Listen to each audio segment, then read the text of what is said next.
walk with me.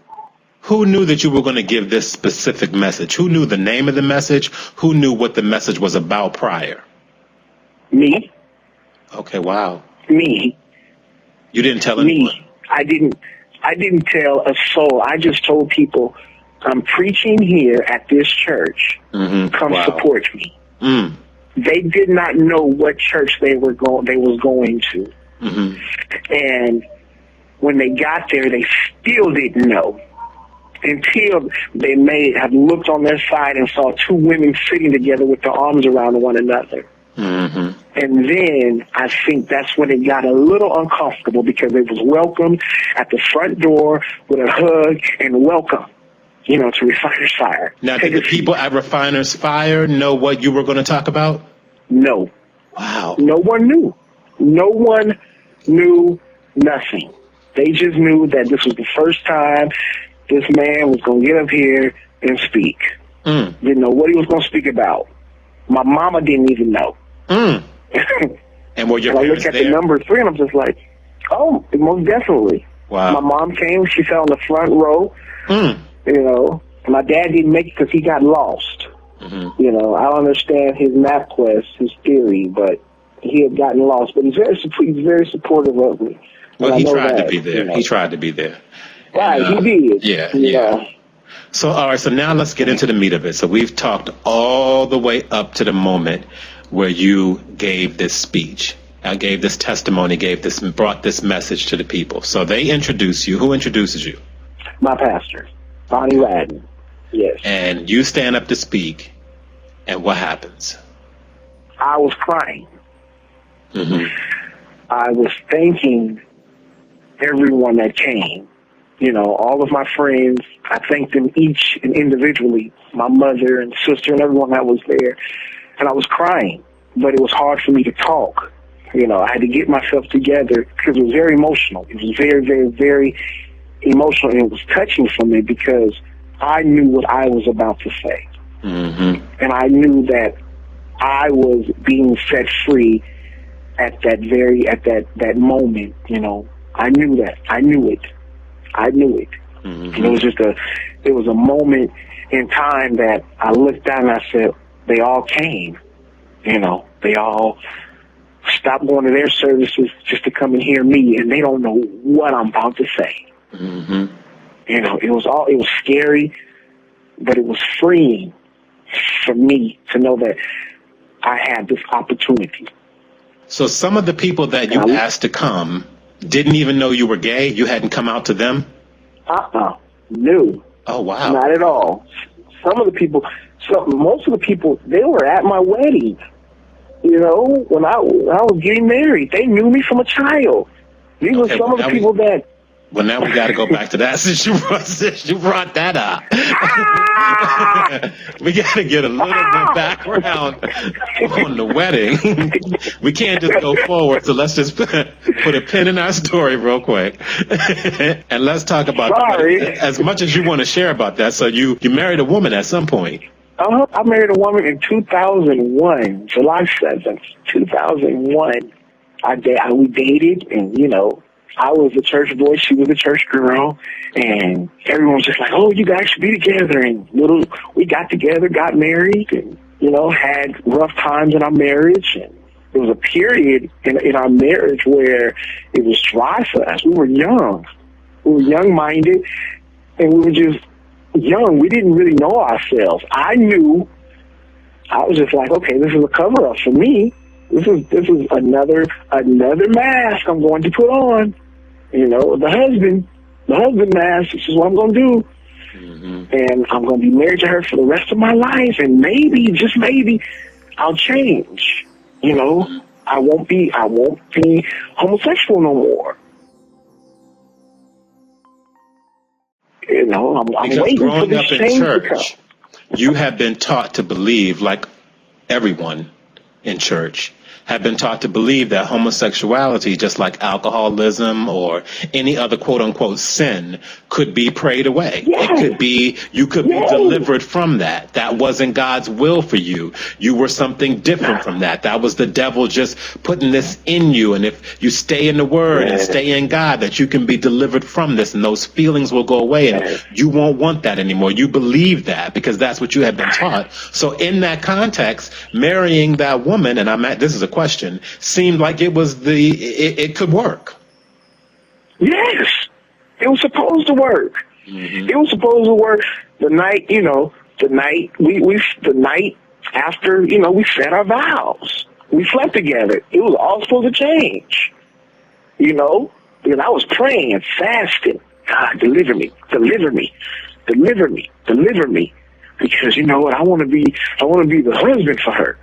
Mm-hmm. And woke up the next morning, okay, we argued like never before. But it had nothing to do with me being, who I was. It was just that it was something stupid to argue about. We didn't have a car to get back to our apartment because I left the cars at home. It was stupid. But Andrew, so many men, and I've known some of these men in my lifetime and read about even more than I've known personally. So many men who know that they have feelings for other men, whether they've acted on them or not, but just know that those feelings are present. So many men choose, and I understand why, to go that route, to marry a woman, to set themselves on that traditional path. Because let's face it, in many ways, in terms of the external pressures, that's easier. Yeah, that's an easier road in many ways. It takes its toll. It has its price. There's a price for every ticket, as James Baldwin taught me. But in the moment, that feels like, in terms of societal pressure, because there are many men out there who, when we look into their lives from the outside, we will probably never know. They've got the wife, the 2.5 kids, the car, the the white picket fence, what we're told is the American dream, which has, transformed in many decades. But you know what I'm saying? That profile is there. And from the outside looking in, you would not know what's in the heart of that man. No. That's why there are all these places in every city you go to where men gather at night in courtyards and stairwells and bookstores and places like that, bathhouses, and the list goes on to express what they're not expressing in these marriages. Right. That's where that happens. So true.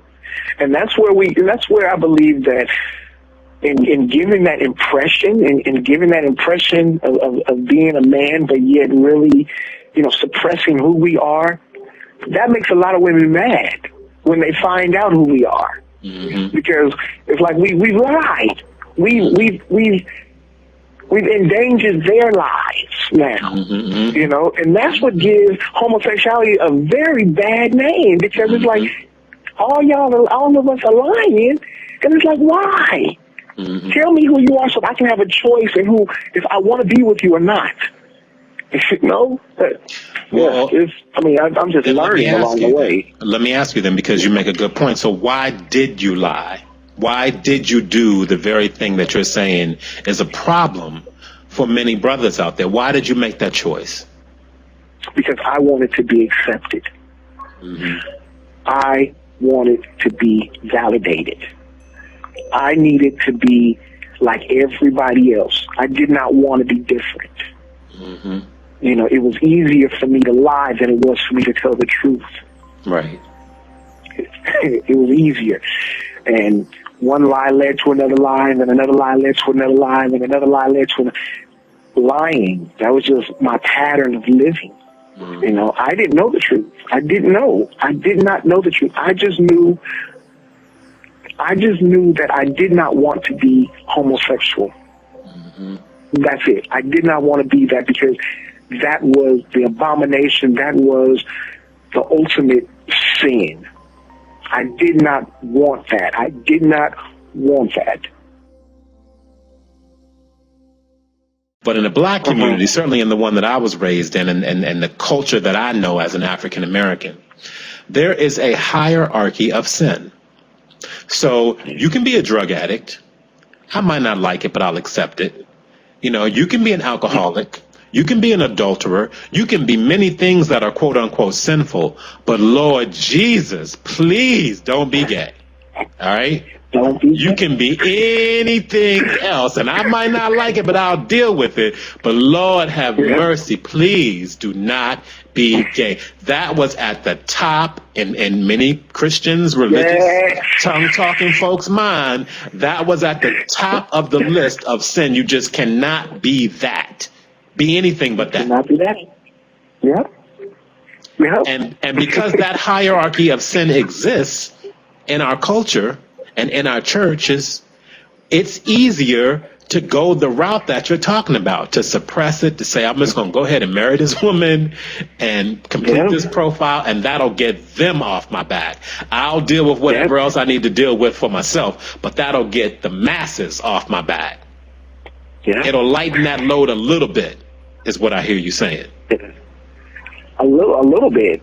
A lot. A lot, right. A lot. I won't have to deal with that. You know, that's the part that I won't have to deal. I won't have to deal with them on. I'll deal with this when the wife is away, and it's just me and my thoughts. You know, everybody else at that moment, let me just marry and be status quo with living the arrangements of the perfect life that people wanted for Andrew. Again, it was comfortable.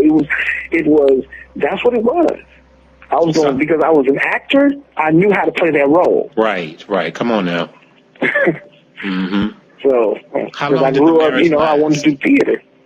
15 minutes. I'm joking. Sorry, not 15 minutes. I say that 15 minutes because, you know, we were just at the vows. We were doing the vows. 15 minutes with the vows. But about a year and a half. A year and a half. Okay. A year and a half before it went down the drain. And it wasn't because, you know, any homosexuality acts or anything. It was just that she got tired of me. I got tired of her. That's what it was, you know. And I'll tell you this. One time during an argument, she asked me, she said, "Are you gay? You're probably gay. You know, you're probably," and that stung. And I laid in that bed. I said, "Where'd that come from?" So don't be. She said, "Because you don't express anything towards me. You don't reach out and want to sleep with me. You know." And I thought about it. Yeah, I really did. I thought about it. I was like, "No, that ain't me." I said, "Don't throw that on me." You know. Well, I'm just saying it might be.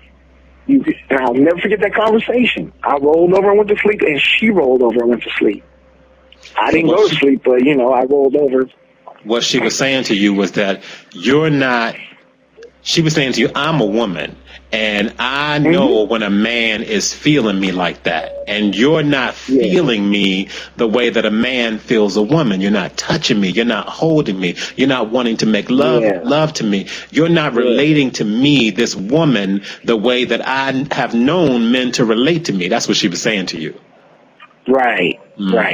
That's exactly what she was saying. That's, at the time, I didn't pay any attention, but it hurt, you know, because I knew that I was gay. I knew that. And I said, okay, is something sneaking out that I'm not, that's not covered? What's going on here? You know, where's the problem at? Beautiful woman, beautiful, and I mean beautiful. So yes, I knew she had people coming on to her and everything else, but she'll come home and I just like, "Hey, how you doing?" Whatever. I felt like I was the homemaker. So now, you know, we're going to get off this and get back on track with our mass. But I know when you get into this, there are certain things that people listening just want to know. So I don't know how much of this you want to talk about, and I'm completely okay with whatever your answers are. I won't press you. Well, I'm willing to talk about everything. Okay. So did you all have did you have a sex life that was fulfilling to you?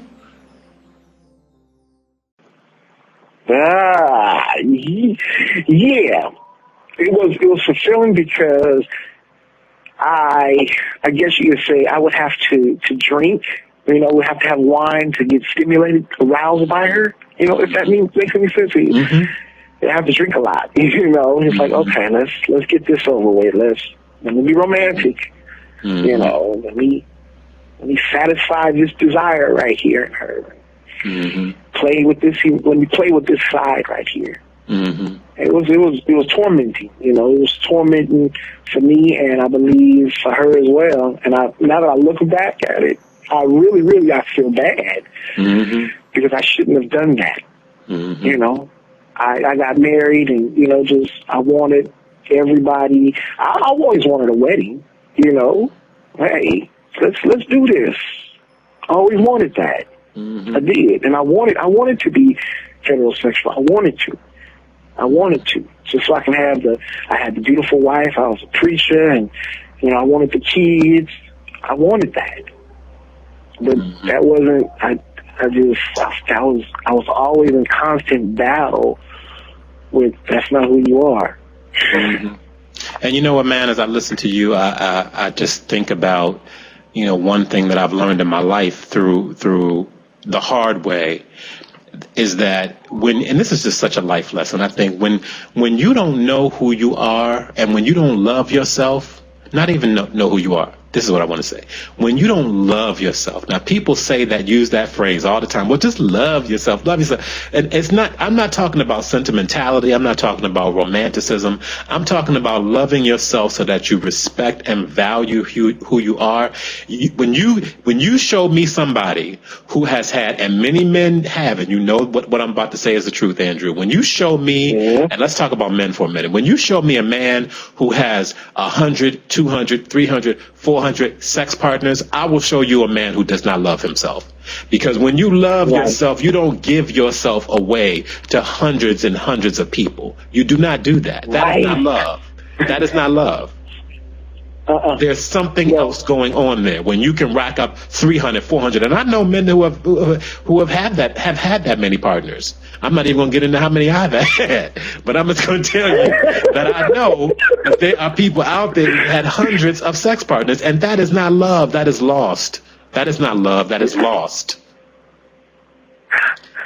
So what I'm trying to say is that when you don't love yourself, you are setting yourself up not only to ruin your life, but to ruin somebody else's. Very much so. And that's what they say, hurt people. Hurt people. That's the truth. That is the truth. Yeah. So you were married for a year and a half, and then let's go back to this moment where you're standing in the church giving no more masks. So some of the people, we got into that because some of the people that you invited to hear you give this message were people that knew you when you were married. And so you're facing them now in the church at Refiner's Fire Fellowship in Long Beach, California on a Sunday morning, I'm assuming. And you're standing out looking at the people that you've invited, many of whom did not know what kind of church they were at, did not know it was a same gender loving church. Your mom was there. People you've invited to be there, no one knew what you were going to talk about, and then you walk up to that altar with this bag full of masks and start unpacking this story. Tell us what happened at that point. And right there, from that point on, after I thanked everyone else for being there and looked out, and some was crying, you know, because they still didn't know what I was going to say. You know, some of my friends, they were out there crying, and it touched me because I've never seen them cry before. Well, let me just get that part out. And then when I started speaking about my story was when I said, okay, let's go. It was like a roller coaster ride, going up, and then when you drop, there's no stopping you. And it was right there. It was people's eyes. I did see the eyes, and some of them got uncomfortable. Towards the end, a few got up and walked out. Really? And almost definitely. That's the part of the episode, the clip you didn't see, that it's not on there, but people got up and walked out. People that you invited, you knew who they were. Yes. It was a whole row of them that got up and walked out. And have you seen or talked to any of them since? No. Wow. No. Haven't spoken to them since that day. At all. Not even, I thought I was close to them. You know, I thought we were close. Now, doesn't that go back to the people that we were talking about before? There are a group of people out here who, no matter what you say or do, are and may have known you your whole life, but because of that one thing, will not accept you. And they're not going to change with that. They're not going to change with that. They cannot be brought over into a level of understanding. And here's the thing. You know that. You knew that early on, and that's why you make the choices that you make, because you know that there are some people who, no matter what you say and what you do, are never going to love you and accept you because of that. Never. Never. Never going to accept me, love me, and then they'll say, I love you, but I don't love what you do. That's what it is. I love you, but I don't love what you do, what you stand for. I'm not going to agree with that. Because that's a lifestyle, and I'm not going to agree with that. You know, I've heard people, you know, tell me that they won't support me because it supports a lifestyle that they don't condone, that they don't necessarily feel is right in the eyesight of God. You know, and when I was preaching that sermon, I felt everything that I had bottled up inside of me. It wasn't anger. It wasn't anger. It was my heart. Everything I had bottled up, that I had suppressed, that I thought I was going to my grave with, came out on that day. And I believe 45 minutes, whatever timeline I did have, it came out. The little pieces, the substance of me came out that day.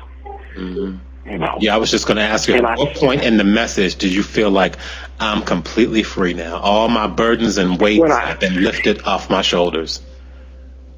When I took off the mask. When all the masks were on the floor. When the chains were gone, at that moment, I knew, I said, this is it. Here it is, man. I feel light. And I honestly felt light. I felt better.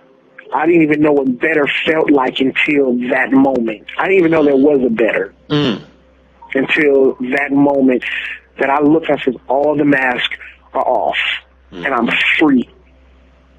I am free. You cannot label me. Don't label me. You know, and people always want to say, you know, like I was telling you before, you have a choice. Why did you choose this way? No. And then you have the myth that if he grew up, he was touched the wrong way. You were raped. I wasn't raped. No one touched me. My father, he grew up in the home with me. You know, all that society wishes to say, the reason why a person chooses, and I say that in quotes, quotation, chooses to be gay. Those are some of the reasons that's not my story. I can't speak for anyone else, and I won't speak for anyone else. I'm speaking for Andrew J. Anderson. This is my life. I lived it. I know it. I came from a supportive home. You know, loving parents, grandparents. That's me, you know. But I wanted to impress everyone else around me.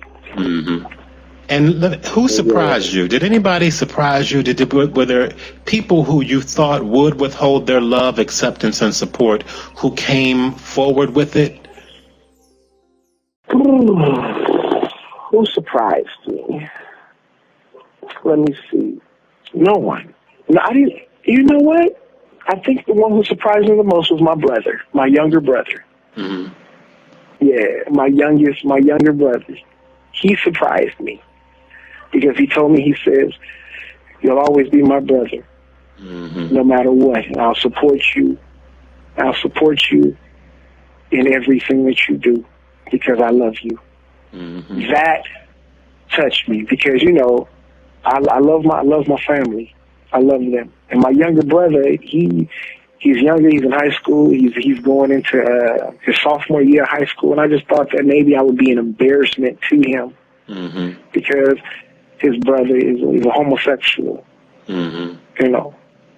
And I felt like they would take my niece, my nephew away from me, my sister, if she knew I was gay. But no, she didn't. For a time I thought, you don't like him spending time with me because I'm gay, you think it's going to rub off on him. It was just, I was going through a lot. And she said, that's never the problem. That's never that's not it. And that's, that when I was freed, I believe everyone else was free to be like, Andrew, we love you regardless. But that stigma does exist. That stigma, because even as a single man who is out in the world at the grocery store, on the subway, wherever I might be, at the playground, at the park or whatever, and you always feel like, okay, if a little child runs over and the ball runs in front of you and you pick it up and give it to them and start talking to them, you always feel like, well, do they think I'm a pedophile? Do they think if I start talking to the child, do they think I'm trying to get away with the child? So just as a single man, you don't feel like you live in a world where you can be friendly like that anymore to kids the way that, you once could or felt you once could in your life. So, you add the gay thing on top of that, and that concern is there. Gosh. That your nephews and nieces, the people will think that you're touching them inappropriately or that you're, wanting to sleep with them. There's still a stigma attached to being gay. It's as if that gay people are these sexual predators that secretly are doing all these funky, freaky, weird things, not only with consenting adults, but with children. That stuff is still out there in the world. And that's what I feared. That's what I feared.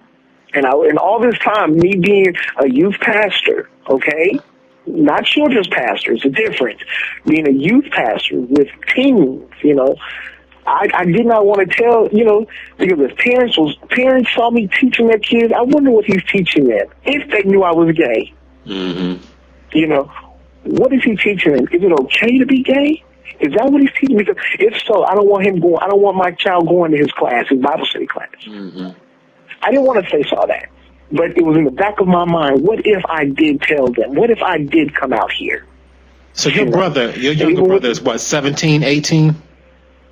My younger brother is 15, 16, somewhere. Oh, 15. Wow. Okay, so now he's 15, you're 33, I'm 45. Now, it definitely in my era, the stigma was very strong. In your era, it's still there because you're expressing a lot of these fears and things, so it's still there.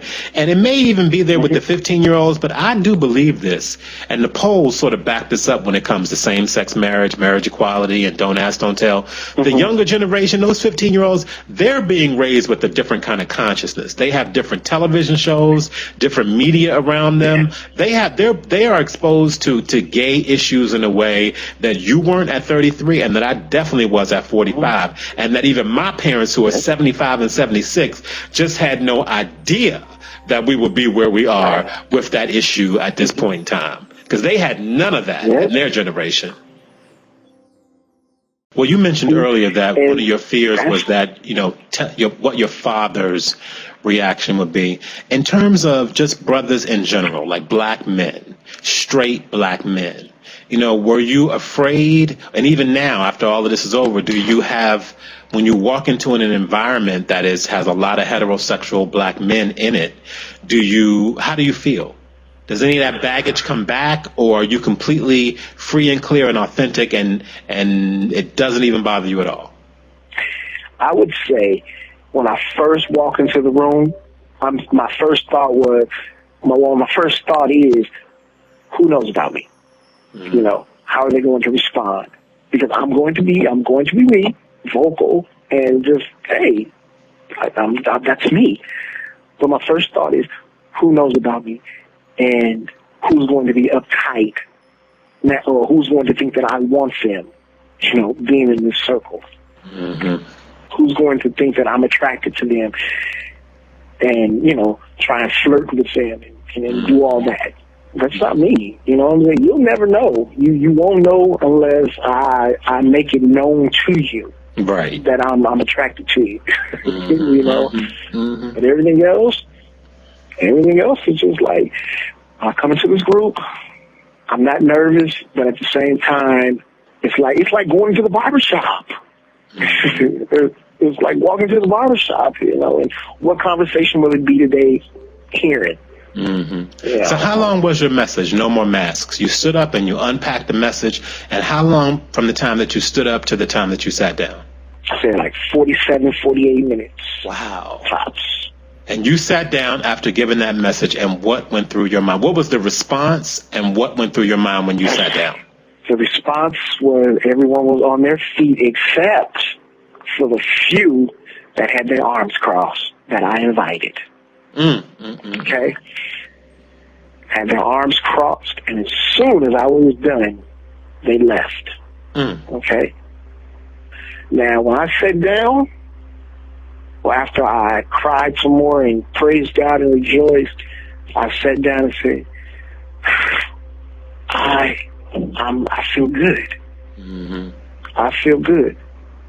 And after service was over, I turned around and I saw my family there and my friends, and my youth was still there. They came and hugged me and cried with me. It was a time, But I must say it did hurt when I saw folks leaving during my story. It hurt.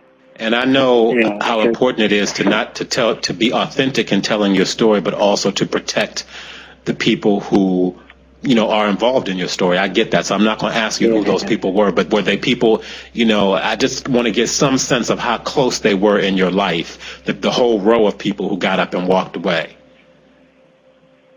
Oh, they were, when I mean close, they were, I'm gonna say this. It was two of my aunties. Oh. And one of the ladies that I grew up with, who she saw me from a baby. Mm-hmm. And one of them, I'm gonna tell you this. My auntie called me the next day and she said, "Well, we all had someplace to go. We all drove together, and one of them got sick, and I sat there, and I was just like, oh, okay, okay." So she did call you guys are to explain her departure. Yeah. And have you spoken with her since? Okay. Not like we normally talk. Right. No. You feel that something is definitely different. Yeah. Mm-hmm. Because here's where the courage comes from, because many times, and we're talking about homosexuality today, we can substitute many things in the place where we're talking about gay issues right now. It could be addiction, it could be food, it could be whatever. There are many things, because pain is pain is pain. Issues are issues are issues. The journey is a journey is a journey, and we're all on one. But what happens is when you have pain in your life at a young age, and you carry that pain, and you learn when that pain comes into your life and you realize you have that pain, whatever it is, and that you make a choice to hide that pain, all right? And the initial choice, particularly if you're a child, the initial choice in hiding that pain is not only to protect yourself, but to protect other people, and as you get older, you grow up hiding that pain to protect other people. And yourself too, but really other people in your life too. So many people may not understand what I'm saying, but you're protecting a lot of other people. But you understand what I'm saying, Andrew? You're protecting a lot of other people by keeping your pain to yourself. All right? Yeah. And here's what people may understand a little bit better. You know how a child says something, and because children will tell you the truth, and the parents or the people around them might say, "Be quiet. We don't need to hear that."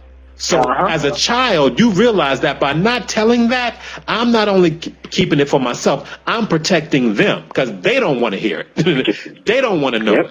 They don't want to deal with it. That's what I mean when I say you're protecting other people. So you go your whole life. You're 20, you're 30, you're 40, you're however old you are. The courage in what you did that day was making the decision that I'm not going to protect you anymore. I'm going to save myself. That's where the courage comes in. Because you choose yourself. Okay? You choose yourself over other people. And that is a courageous act when you haven't been doing that all those years. Thank you. That's the courage. So you were protecting that auntie all along, okay? Yeah. You were protecting her all along. But when you stood up and told your story and decided that I'm going to save myself here today because I got to live this life. You know, God forbid, but, you know, your mama and your daddy, they're going to be gone one day and you're going to be left to go on. You got to live your life. So you can't protect people your whole life. You got to stand up. And I'm saying you, but I mean me and everybody else who's listening have to stand up and go for the life that you know is yours to go for and save yourself before you protect other people. Right. And that is an honest thing to do. It's the honest thing to do. Honest. Because in a plane, when you get on a plane, the stewardess, they tell you, you know, save yourself before you try and save someone else on this plane. If this plane is to go down, you save yourself first. Because what good would you be trying to save somebody else? What good would you be trying to save somebody else and yet you're dying? And that's what they tell you on the plane about the child. When the oxygen masks drop, put the mask over yourself first before you put the mask over your child. Because if you pass out, you're never going to get that mask over your child. So put it over yourself first. And that's really what we're talking about, making that choice to save yourself first. And then if I'm the best thing I can give you as a human being occupying this planet with you, the best thing I can give you is a whole, happy life, a whole, happy, spiritually adjusted, mentally adjusted, focused, joyous human being. That's the best gift that I can give to the planet.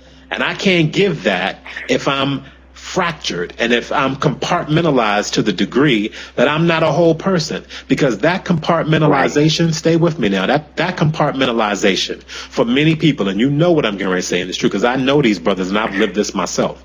That compartmentalization leads to suicide, leads to depression, leads to drug use and addiction, leads to alcohol abuse and addiction, leads to meanness, leads to rage, leads to anger, leads to the DL lifestyle that ends up infecting a lot of women with HIV who had no clue who they were sleeping with every night. It leads to all these self-destructive things. And my thesis is, and I believe this, whole people don't hurt people. You said it earlier, that hurt people, and that's the truth. But whole people who are honest and authentic and are one whole integrated being are the same way in front of everybody and have joy coming from the inside out, don't hurt people. And they don't hurt themselves either. You can't be a whole person and be a drug addict. I'm convinced because I've been on drugs, you know. But you can't be a whole person and be addicted to drugs. You can't be a whole person and be depressed. Nope. I agree 100%. Because it takes a whole person. It takes a whole person to free themselves. It does. It really does. And the journey of a lifetime, which you've already taken this journey of a lifetime. The journey of a lifetime is coming to that day, which you've done, where you stand up and say, as Michael Jackson said, "This is it. This is it. This is it right here." This is it. So now that you've done that, how much time has gone by since that day and today? What was it? It was November when I stood up. December, January, February, March, April, May, June, July. Going on 8 months now.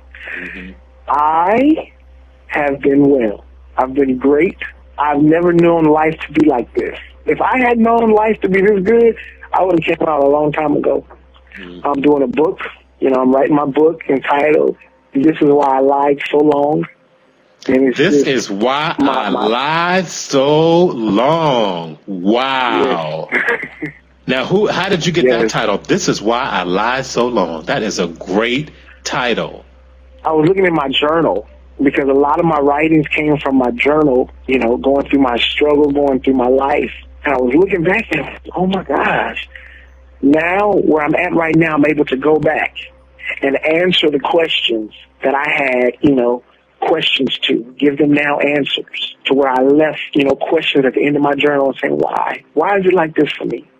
And now that I know the answer, I'm able to title my book because I went through a lot of titles, but the title that stuck with me the most was Why I Lied So Long.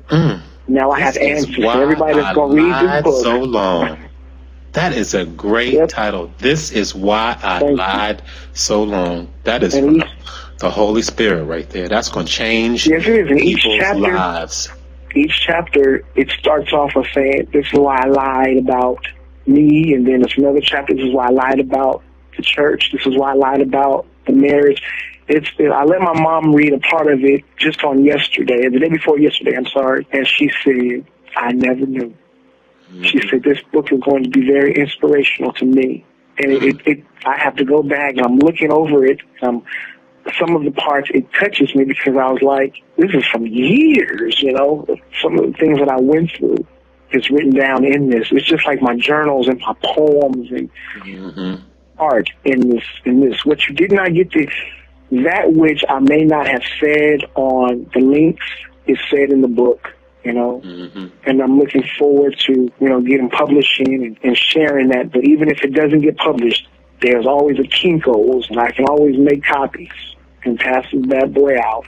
Well, because it's a message. We're going to cancel that last statement because we're going to take back from the universe even if it doesn't get published, because we don't believe that. So God did not bring you to the point of birth not to deliver. Okay. He didn't do that. So it will get published. It will be in every store, and people will be able to go in there and buy it in God's perfect timing. And we'll leave it at that. So here's my last question for you. This is what I want to leave people with today. When you have given yourself away, as the song says, which I love that song, I give myself away. You know that song? Yes, I do. I love that song. Now that you've given yourself away to people in the way that you have, with this message and with this new level of honesty and authenticity that you're living in now, did you realize when you were standing there, and do you realize now the people whose lives that you have saved by telling your story and telling the truth? Are you conscious of that? Yes. Yes, I am. And I say that because of the feedback that I get from people that watch No More Mask. Mm-hmm. Not only that, but from just me being who I am at work, in church, in my everyday life. Mm-hmm. Well, the next time you're here, I want to talk about what happens after. Like now, all of that's behind you. All of that's done. Now what? That's what I want to talk about next time. Like, what's the next chapter? And you may or may not know that now. Maybe God has spoken into you. I mean, the book is definitely a next chapter. But when we live so long with so much mud on our wings, when the mud is cleared, then what? That's what I want to talk about next time. Okay. And let's end it today with, what would you say to all of the people who walked out on that message, who turned off this program today, probably an hour ago, when they heard us, what we would be talking about, to all of the hard hearts, to all of the quote unquote religious people who will not accept you, will not love you, will not receive who you are not interested in your truth.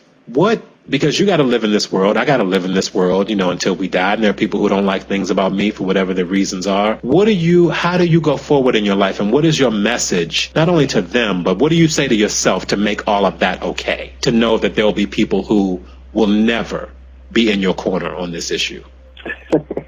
I say these 3 words to myself every day. I love you. Mm-hmm. And that right there is me telling myself that I love you, is letting Andrew know that regardless, at the end of the day, if they don't love you back, it's okay. Mm-hmm. But what you will do is you will love regardless. You will love regardless, and you will love entirely. Those that walked out that Sunday, I still love them. Mm-hmm. I'm not mad at them. I love them. Those that don't want to hear my truth, it's okay, because there's other people out there that will, that can relate to me. And the message may not be for you, and that's okay. It's okay. But this message that I'm speaking right now on your show is for somebody that's listening. And, love yourself. Love yourself. Those are the words that I can say. Just love you, regardless. And when you do that, when you love you, you'll start seeing a better you come out. Mm-hmm. one of the things that I know, and I remind myself of it every time I do this program, is that God will give you your audience. And everybody's not going to be in your audience. Everybody's not going to be in my audience. But God will give me everyone who is supposed to be in my audience. He'll give that to me. That's a gift. And everything that I've done in my life creates an audience. And there are some people who what I have to offer is the least thing that they're attracted to. I will never be on their list, ever. But I'm grateful that God gives me the audience that I'm supposed to have. And I value that audience. I love and respect them. And together we'll do what we have to do on this earth. And the same is true for you, too. I want to thank you so much for your time and for sharing your story this morning. It's a blessing to me personally. It's a blessing to those that are listening. And I hope it was a blessing to you as well. Oh, my gosh. It was awesome. And it was a blessing. It was an awesome blessing. Thank you for the opportunity. You're very welcome. Thank you for the opportunity. I really appreciate it. I look forward to, sharing more with you. Come back. Open invitation. Come back and we'll talk about the next chapter. Come back and let's talk about, I don't want to give away too much of your book. So we won't talk too much about the stuff that you're going to have in there. But I have to tell you, I love that title. This is why I lied so long. That is really profound. I can feel that in my spirit that that's going to be a bestseller right there. Yeah. So let's get that written and come back when you finish it. That's the time to come back. When you finish it, come back. Okay. And we'll keep this conversation going. Have a great day. And thank you so much for joining me today. Thank you. You do the same. All right, so you got some water, you got some tea, you got some coffee, you ready to roll? I'm ready. I've been waiting for this moment. I'm ready, man. All right. So here we go. Now, the last time we spoke was about a year ago, a little over a year ago, and the interview that we did actually aired tomorrow, really, September 10th, 2011. And so it's almost a year. We're taping this on September 8th. So it's literally a year later that we're talking to one another. When we left off last time, we had a great conversation about no more masks. Yes. And you told me all about how that courageous journey of standing up in front of your church one day and preaching and putting on the masks physically and then taking all the masks in your life off physically, spiritually, emotionally. And we went into some detail about what that was like and how that impacted your life and how that in many ways set you free spiritually and emotionally and really physically as well on all the levels in your life. And you also told me about the book. This is why I lied so long. It's a year later and I have never forgotten that title because it is so poignant. So let's start there. Where is the book at this point? The book is back with me. It's been edited twice, I should say. Mm-hmm. And so every time I get the book, I need to make more corrections. I need to add some things because I thought that I was being too detailed in the book, but I guess I'm not being detailed enough. You know, the editor wants, she said, tell us the story. Tell us everything. Tell us the story because right now you have a booklet, which is nice, but the impact and the message that you are penetrating here needs to be told step by step. And I was just trying to get the book out and not worry about the step by step, because I was trying to get what was in me on paper. Mm-hmm. I guess when it goes to the editor, they see something else that the writer does not see. So they pull it out of you. And that's where it's at now. It's with me on the computer, I should say. And by the end of this week, it should be off again to the editor, and let's see what she's going to say. Mm-hmm. That book, I had to keep going back into it because a lot of things changed, from when I was writing it to where I am now. Mm-hmm. So it was conflicting, it was two different worlds conflicting with a message. And I thought the message was still the same, but it had changed. We'll get to that. We'll get to that in a minute. Because that change is really the reason why we're talking today. So we'll get to that in a minute. But back to what you were saying. When you went to write the book, when you went to write the story, to put your story on paper, did it feel like you were giving your all, or did you feel like you were holding something back from the page? I felt I was giving my all. The stories that I remembered accurately Mm-hmm. That's where I came from. I didn't want to put out there stuff I vaguely remembered because it wouldn't have made sense, and I didn't want to, make up a story. Mm-hmm. So I took the journal entries that I did have, and just the little memory of the moment that I did not write in that journal, but I wrote it, I have it in my head. I put that on paper, and I was trying to make it all make sense. I wanted to make sense to the reader, I did not want it just to be a story. I wanted it to be a transformation of my life, Mm-hmm. I'm giving you the part that I hid for so long, and I'm telling you why I did it. You don't have to assume, you don't have to think about it. I'm telling you why I, Andrew J. Anderson, lied so long, for so many years, to so many people. This is why I did it. Mm-hmm. It's like my confession. This is why I did it. I'm able to now tell the truth. Mm-hmm. I can tell you the truth now. I can tell you the truth about my marriage. I can tell you the truth about the day before my marriage. Mm-hmm. I can tell you the truth, the process after my marriage. I can validate everything that I'm telling you. And this is why I'm putting it out there. And to all the women, this isn't like a book to be like, hey, I'm bragging. No. This is my heart. Right. Like I'm apologizing to the women that I may never ever speak to again. And if it so ever reaches the palm of their hand, they will know that I am very sorry for taking them through the roller coaster of my life. Mm-hmm. Yeah, I felt really bad. I cannot take away their life, their time.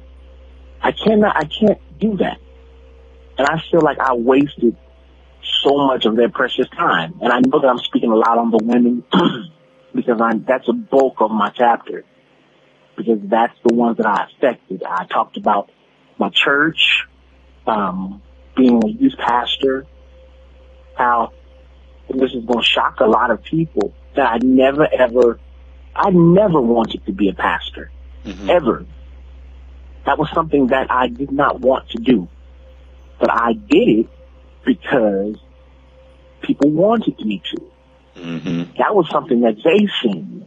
And because they seen that, that's what I did. That was another mask I put on. Never wanted to preach, ever. Preaching to me was something that, I knew I can do because I was an actor. But I did not want that. So I had to live up to different preachers and strategies and, ways of preaching by imitating them. And I'm giving you the book now, Robert. I would sit there. I would sit there.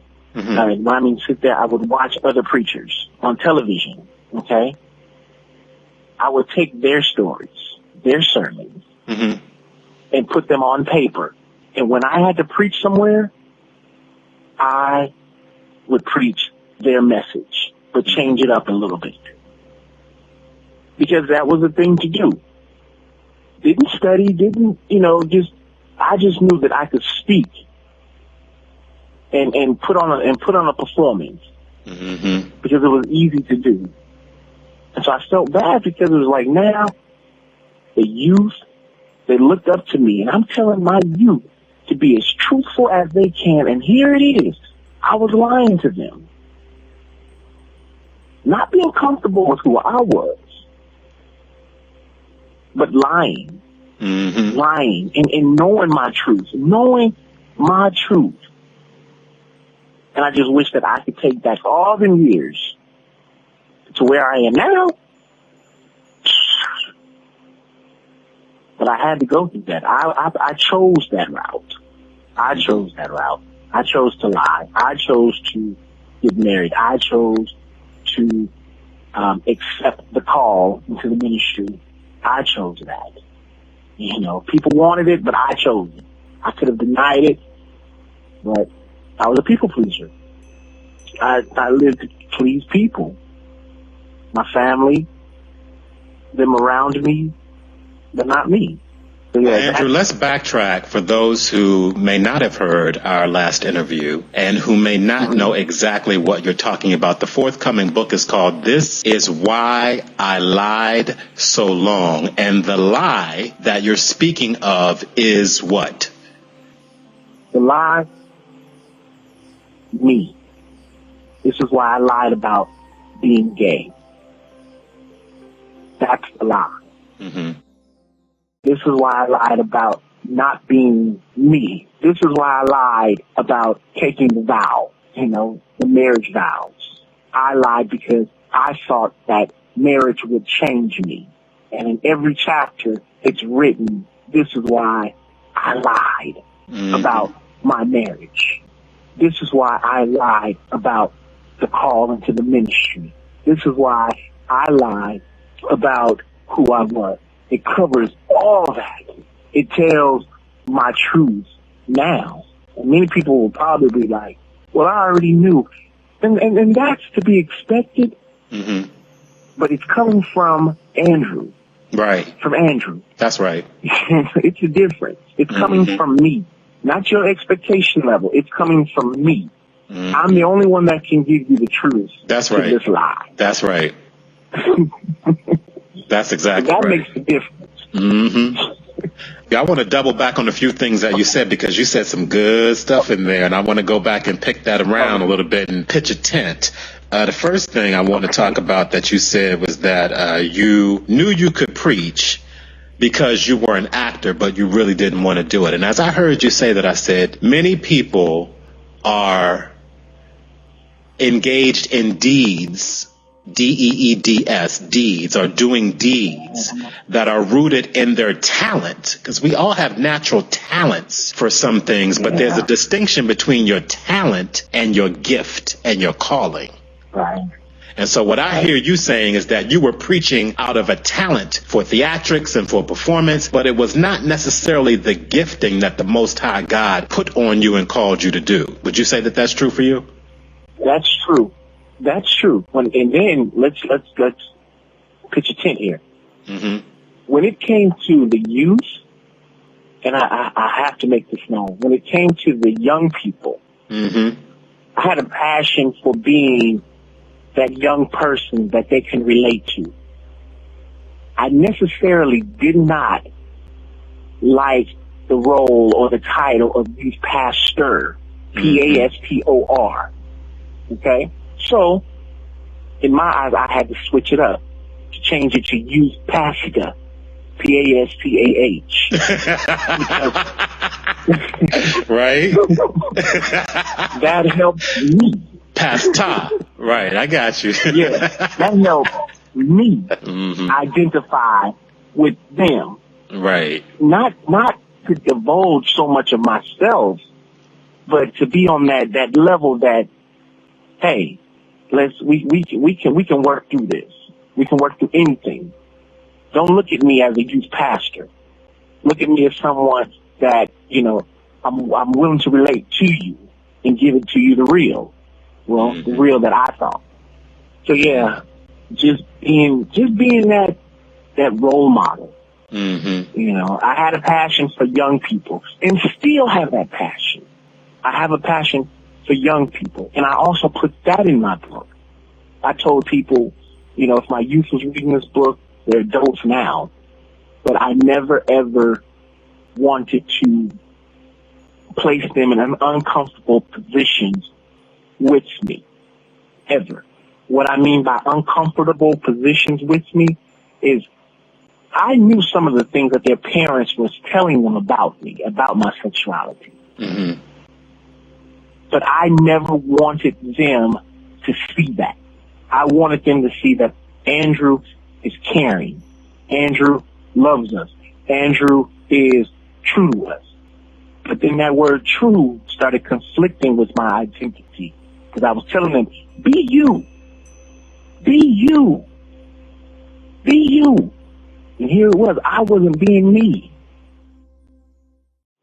That was my struggle. There, that was my because you bring up a very sensitive issue for a lot of people. And when someone perceives you to be gay, and I'm going to keep it to men for purposes of this example, when someone perceives you to be gay, whether they be in your family or outside of your family, and children come into the picture, young people come into the picture, the person who is gay or is perceived to be gay, there are many times when there's a level of unease about being around children, because the person feels the common perception of gay people is that A, they want to have everybody, and B, that they're somehow drawn to molestation of children. So if you are someone who people perceives to be gay, and there are children in your family, whether it be a niece or a nephew or a cousin, or there are children that you're responsible if you're a teacher or in some kind of position of authority over children, you're going to feel some unease in your spirit about that, even if you have zero desires to molest them or do anything inappropriate with them, you're still going to feel that because of society's pressures. And that's kind of what I hear you saying in terms of, I didn't want to do anything inappropriate. Is that what you meant?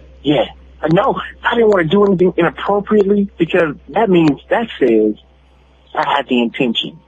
You know, that's done. I had the intention of doing something. Never.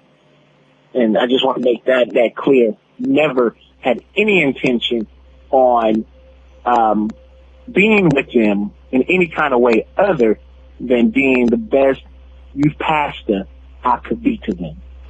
You know, and I want to make that known, even when it comes to my niece and my nephew. They know their uncle. They know their uncle is not going to do anything to them but protect them and love them. That's it. That is it. And I'm just the type of person, I won't take a little boy to the bathroom for another woman. That's just me. Because I don't know what that child can go in there and tell. They can lie, and then, you know, it'll be a whole other thing. I didn't do that. I'm very conscious about that. You know, very conscious. And why? Because you're gay? Is that why you're conscious of that? Because there's so many young boys, I see them all the time, and young men who want and need strong men in their lives. So why do you feel uncomfortable? And if you had a son, you would take him to the bathroom with no problem. So why do you feel uncomfortable about that? Because a parent will believe their child, even if it's a lie. A parent will believe their child when it comes in association to a homosexual. I think that's society. If you say he touched me, and the child is like, no, I wasn't with you. Yes, you did. One of y'all is lying. And that's where the conflict comes in. Because now I'm starting to look, why would my son say this? Yeah, I don't know why he would say it. And you can be as pure. I don't know why. I didn't do anything. Yes, she did. And the kid can be kidding and joking in his natural mindset. You know, hey, I'm joking. Did he really? No, he didn't touch me. And it's just uneasy being a homosexual, because society, as you said, throws us out there as wanting to be with everybody, you know, wanting to be with the children, because those are the ones who are affected nowadays. Not affected as HIV or anything, but touched the wrong way by men in general. I'm not going to say homosexual men. I'm going to just say men in general. Do you see a time in your life when you will not feel that way, where you won't even think twice about spending time with the child or taking a young male child to the bathroom for his mother? Do you think you will grow into that not being an issue, or do you feel right now that will always be something that will be in the back of your mind? Right now, that's something that's going to always be in the back of my mind. Always. You know, because that's just me. It's always going to be in the back of my mind. And it's something that I really never paid too much attention to until now. Mm-hmm. But, I'm not taking a chance to the bathroom. That's me. When it comes to my nephew, come on, dude, we're going to the restroom. He does his thing, and he's done. He washes his hands, he's out. He's a big boy. That's because I'm his uncle, and I feel I'm safe. I'm safe, and I want him to know that there shouldn't be any type of difference with me. You're going to know safety when it comes with me, basically. And I don't know, I just feel uncomfortable. So when you say that that's not something that you really thought about until now, the now is the fact that you're now openly gay. You're out. So now that people know that you're gay and you're not concealing that, you are now thinking about, because what you're really talking about is stigma. It's the stigma of being gay. One of the stigmas of being gay is that people perceive that you want to molest children. That's what we're talking about. So now that you're out and everybody knows that you're gay, you feel that stigma, that societal stigma when it comes to young boys in particular. Yeah. Mm-hmm. Yes. Because people are funny. What we don't know, we assume. We'll assume instead of research and find out. That's just the way life is. And I feel it's my duty. So now, since I really, you just really brought this out. Just for now, when it comes to that child, I'm very just like, I want 13 and up above who can honestly speak for themselves. If that makes sense.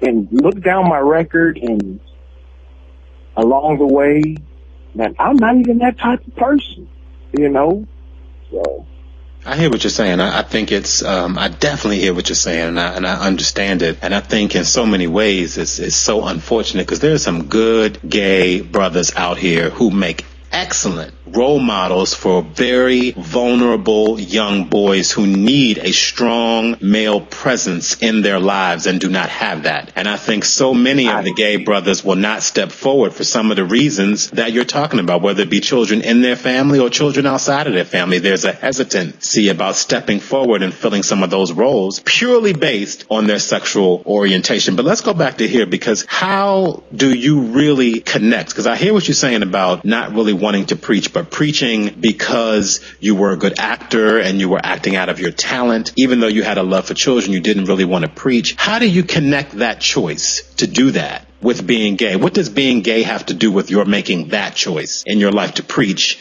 even though you really didn't want to preach? What's the connection? Oh, we're talking about this is the connection.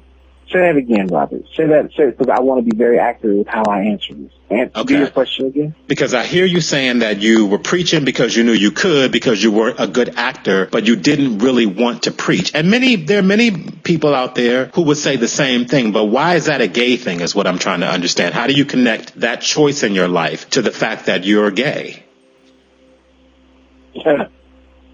I did that because this is the real reason. Preaching to me was something that I never wanted to do. And I'm going to put, it's out there already, ever. My mother wanted me to, the people in the church wanted me to, and I did that. Mm-hmm. Being gay and preaching, to me, it's a difficult thing now. Why is it a difficult thing? Because in my eyes, the Bible enslaves me because it tells me that I'm not supposed to be who I am. So there is the conflict that I have with preaching that I've always had as a child, with the questions that I never answered. There's questions that I never asked. I'm sorry. And I never got answers because I never asked questions. But I did not know the questions to ask, if that makes sense. And now, going through the process and the masking, because not just one mask fell off or came off or I took off, but many. And I started uncovering. So the connection to all that was, I couldn't do it. It was conflicting with me. Hope that answers your question to the best of my knowledge. Okay, so let me understand, because I don't know that I understand yet. So how old were you when you started preaching?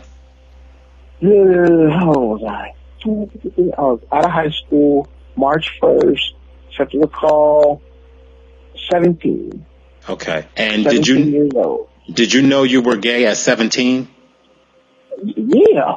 Okay. I knew I was gay in elementary. So at 17 years old, you know you're gay and you accepted the call to preach. Why did you do that? If you knew that you didn't really want to preach, how did being gay affect your decision to say, yes, Lord, I'll preach? Because being gay wasn't my concern. Being the people pleaser was. Okay. Being gay, I thought I was going to change. Mm-hmm. I thought I was going to change. It was just a matter of time. I'm going to change. Because growing up, I always heard, oh, you can change. It's going to be, not towards me. Not towards me, but just listening to people talk about others. Oh, you can change. You can change. So here it is. I'm waiting for this change. This change to come. So when I accepted the call to be people's servant. That's what I did. Yes, I was going to be a people pleaser, and that's in the book. It wasn't no God called me and I heard his voice, the way other people did. I heard his voice. I didn't hear no voice. I cried at the altar because I've seen other people cry at the altar accepting the call. And I look back on that night that I did that, I knew exactly what I was doing.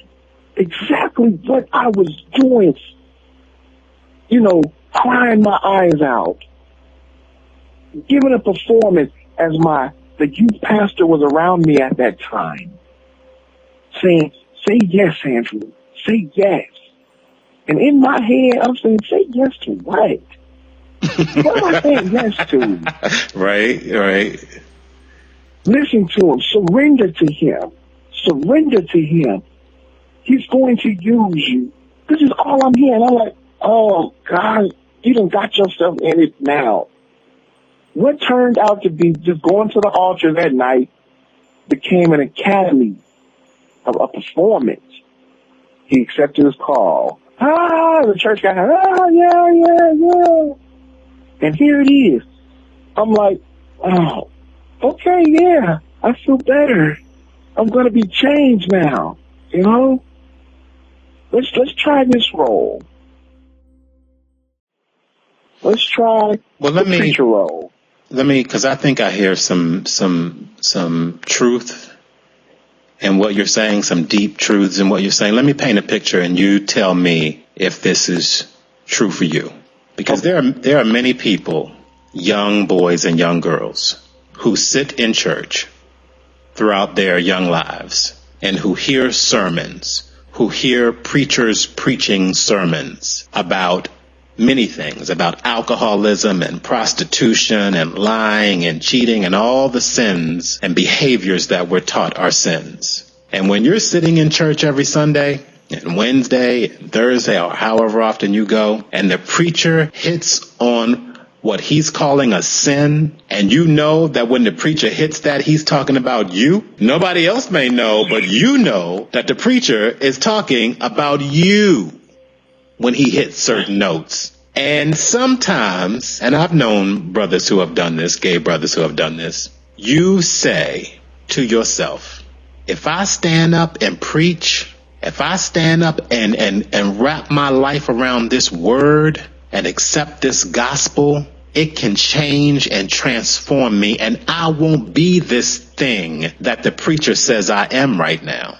So I'm going to do that. I'm going to throw myself into the gospel and let it transform me. I'm going to let it change me. And then people won't think that I'm this thing anymore. But even more importantly, I won't be this thing anymore. And many people make that choice. They get married, even though they know they're gay. They preach, thinking that the word will change them. And then one day, X amount of years later, when they're still married and still creeping and still preaching and still molesting boys or whatever they're doing, creeping, and we've had plenty of examples of that, they realize that they're doing this thing. They've become this thing, and yet that particular change has not occurred in their life.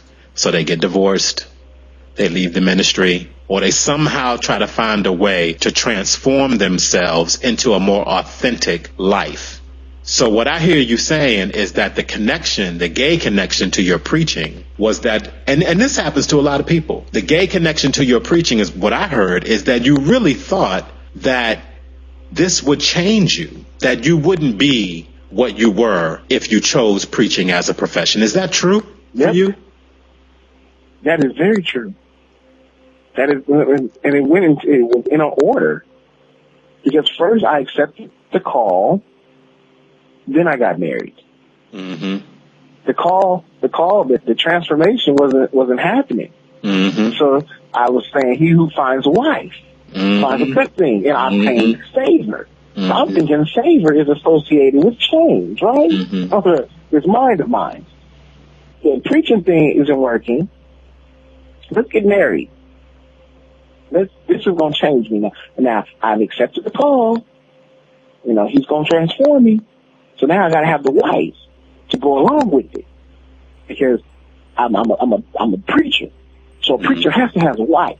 Mm-hmm. So we got to build this puzzle. We have to build this connection here. Let's take their minds off of, okay, is Andrew gay?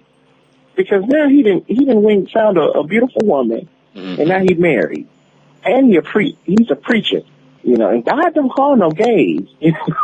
That's what it was. Mm-hmm. That's what some of the older women, that God don't call no gays. Let's stop there, because that's the word. God don't call no gays. God don't call no gays. So in your mind, because what you laid out, Andrew, and that's the purpose of our conversation, because we're telling the truth here, and you're laying out your story, and this is going to be in your book, This Is Why I Lied So Long. And what you just described, even though we're doing a reflection, this was years ago, so you and I are looking back on this period in your life, but what you just described was a conscious, if not conscious, certainly a subconscious choice to start creating this picture in your life that would take people's eye off whatever you thought they saw about your sexuality. Yep, that's it. That was it. Mm-hmm. I wanted to be a people pleaser, but I did not want them in my life. Mm-hmm. I wanted to please them by doing the outside things that made it the wonderful manifestations and the word, not the word, but the what's the word I'm looking for? The prophecy from the past that they spoke over my life. That many people spoke over my life. Mm-hmm. Oh, you're gonna be this great preacher. Okay, I can watch some great preachers and become this great preacher. Let's do this. Let's do it, because it's going to change me. It's going to change me. So I'm going to stick to this change. Not, little did I know that it was just another lie. It was a lie that I was upholding over my life. I was putting more shackles on me than I needed. More chains. Yeah, I think that is more just.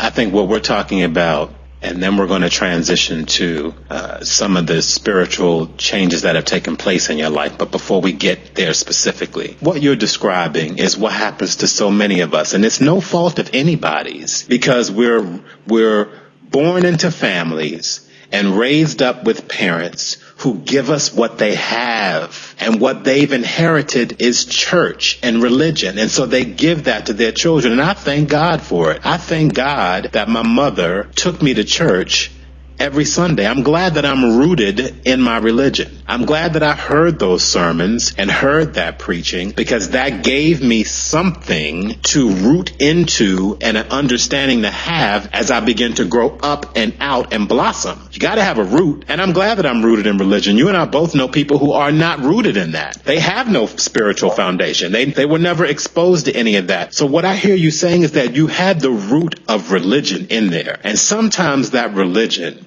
when you're sitting in church and the pastor is preaching and you know that the pastor is talking about you for whatever topic he's on, there's something that happens in the average person, especially when you have, because we're preached into a sin consciousness, a sin consciousness. There's more talk about sin than there is about love. And it's all religion. And I understand that. And my point, I'm rambling a little bit, but my point is that what you're sharing with us is that, and you correct me if I'm wrong, but what I hear you sharing with us is that you were in the religious box that man has created to serve and praise and worship and understand God. And in that box, and I believe this is true for me, and I claim it if it's true for you, in that box, in the religious box, you can learn to love God, and you can also learn to hate yourself.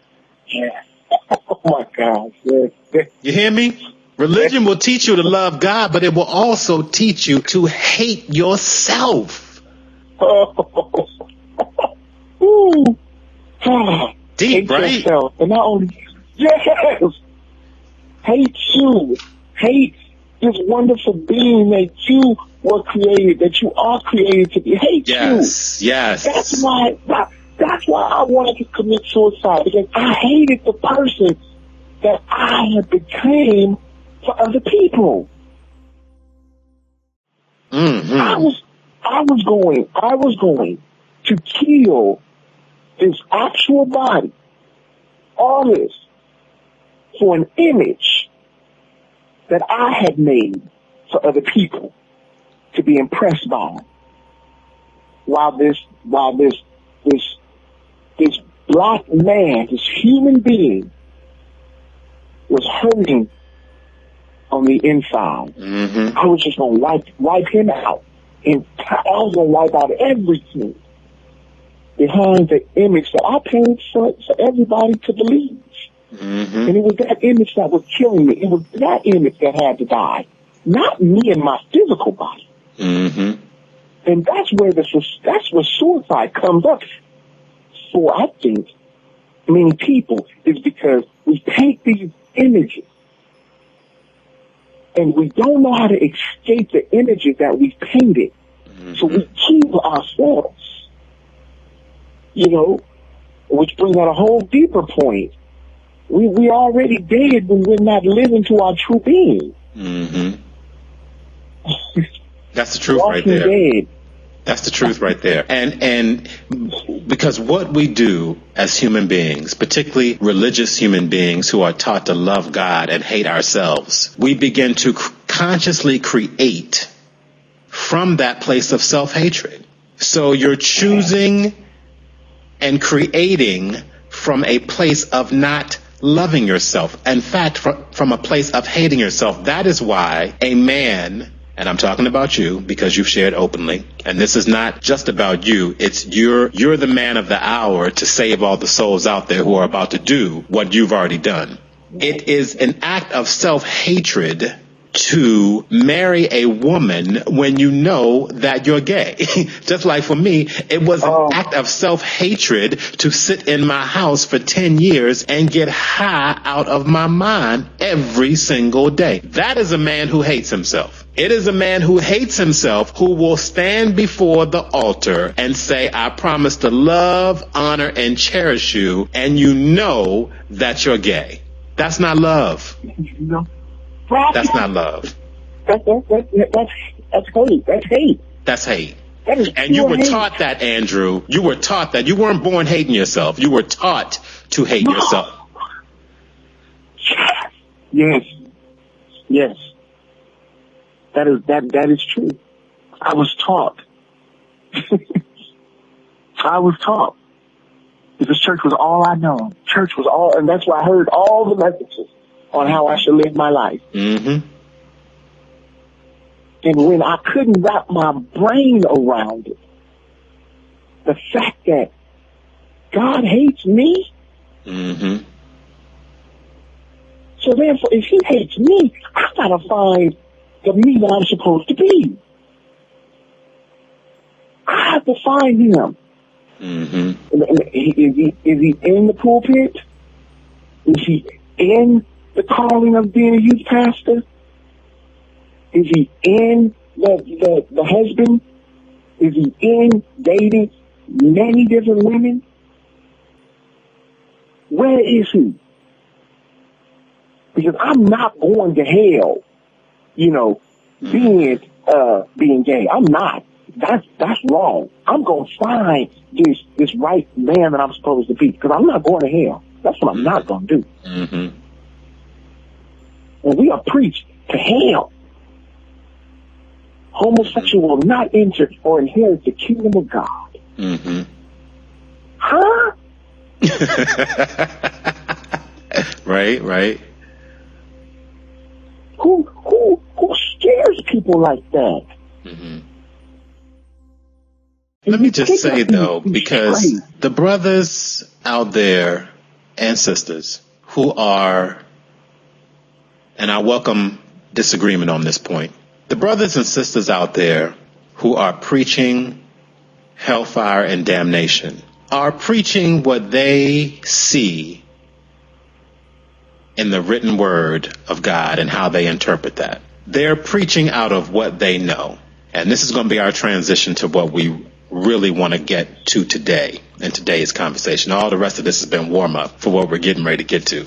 They're preaching what they know. They're preaching what they know. They're preaching what they were taught. They're preaching what they see and what they feel the Holy Spirit is giving them as increase. Some of these brothers and sisters are not mean, cold-hearted people who want to instill hatred in their parishioners and congregants. They really are good people who are teaching out of the body, out of the scholarship, out of the understanding that they have. And some of them study a lot, and they're still teaching out of what they know. What I know now, Andrew, and what I want to talk to you about today is the wisdom that is found in our journey beyond religion. Because there is wisdom beyond religion. It includes religion many times, but there is wisdom beyond religion. There is manna. The Bible talks about it in Revelation. There is hidden manna. And it is available to some people. It's available to all of us, but everybody's not going to seek it. Everybody's not going to study for it. Everybody's not going to awaken to it. It's not going to resonate with everyone. There are always going to be people who stay in the matrix. And for those of us who awaken, and that's what I want to talk to you about, the awakening that you've had in the last year. There is hidden manna that becomes available to us. And that wisdom that we begin to walk in is outside of the box many times that men have created to praise, worship, understand God. So my question for you is, since we talked last year this time, what happened? When do you feel like you woke up and began to walk in some of this fullness that you did not necessarily see or have access to or perceive when we spoke a year ago? When did the awakening occur for you? Oh man. I wish I knew the day that I had this epiphany. Mm-hmm. I wish I could put it on a finger, but I don't even remember. I just know along the way, the more I started learning about me, and the more I started acquiring what Andrew likes, what Andrew doesn't like, was the day that everything else became in question. Everything. Because I never knew Andrew. I never knew this man that you're speaking to right now. So it was a process of getting to know my likes, my dislikes, why did I believe that for so long? Now everything concerning, and this is going to make a lot of people upset right now, towards religion, I have questions. And I ask questions, not because I'm trying to be debate. I'm not trying to debate anybody. Mm-hmm. I just want answers. If you can't give me the answer, say that. don't get mad at me for asking a question, that you can't answer, but yet you're going to respond by scripture.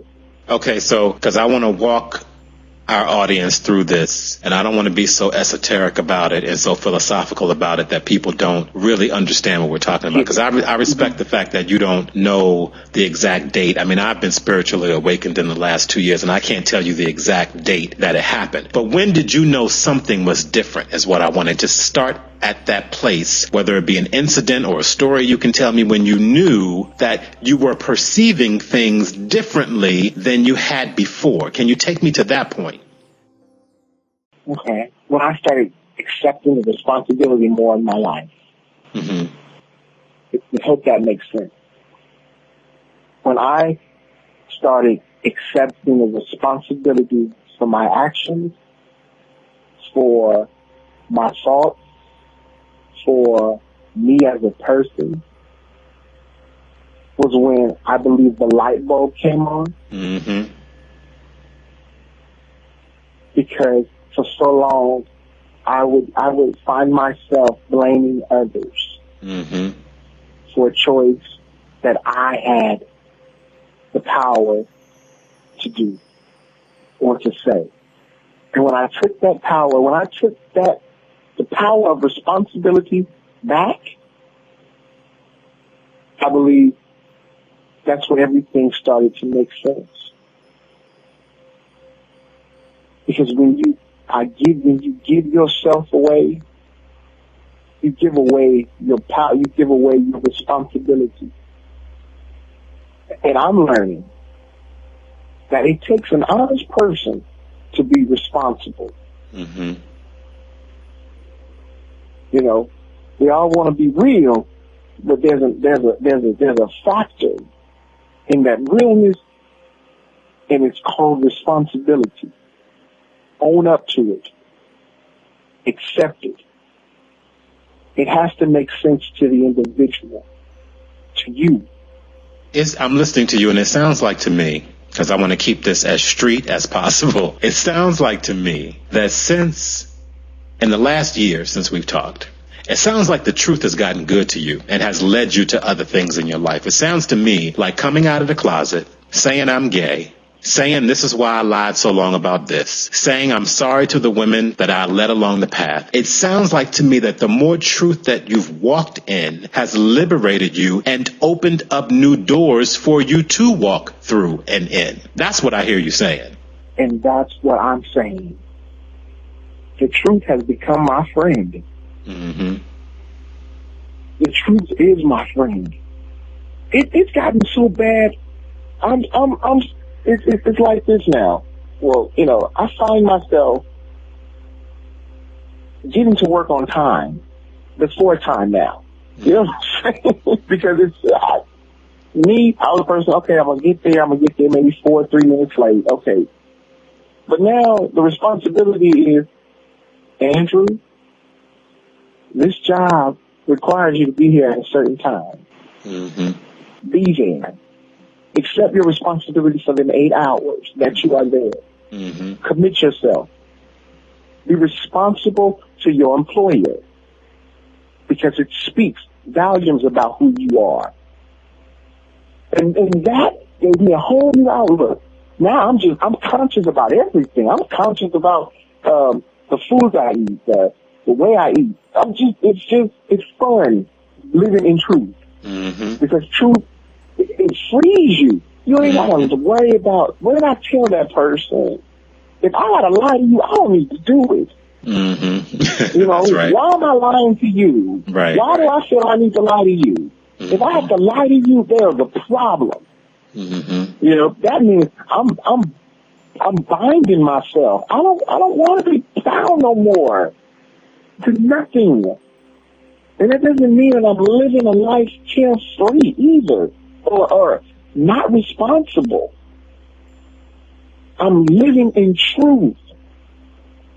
And as much as I know my truth, I find myself, Robert, I have to be careful, because not everybody wants it. Not everybody wants the truth.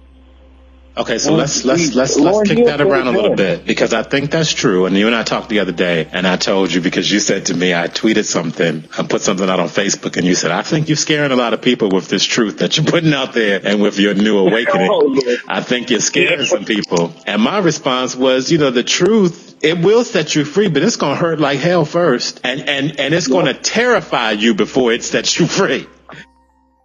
The truth is going to give you shock and awe before it actually opens the gates and lets you out. And I think that's true. Fear comes from a lack of wisdom. It comes from people who do not know, cannot perceive, and do not understand. That's where the fear comes from. And I understand that. I've had a lot of fear in my life, and I work with myself every day to live fearlessly. I get that. Now I'm going to go deep with you here, and I'm going to come back, but I'm going to go into some deep waters here with you.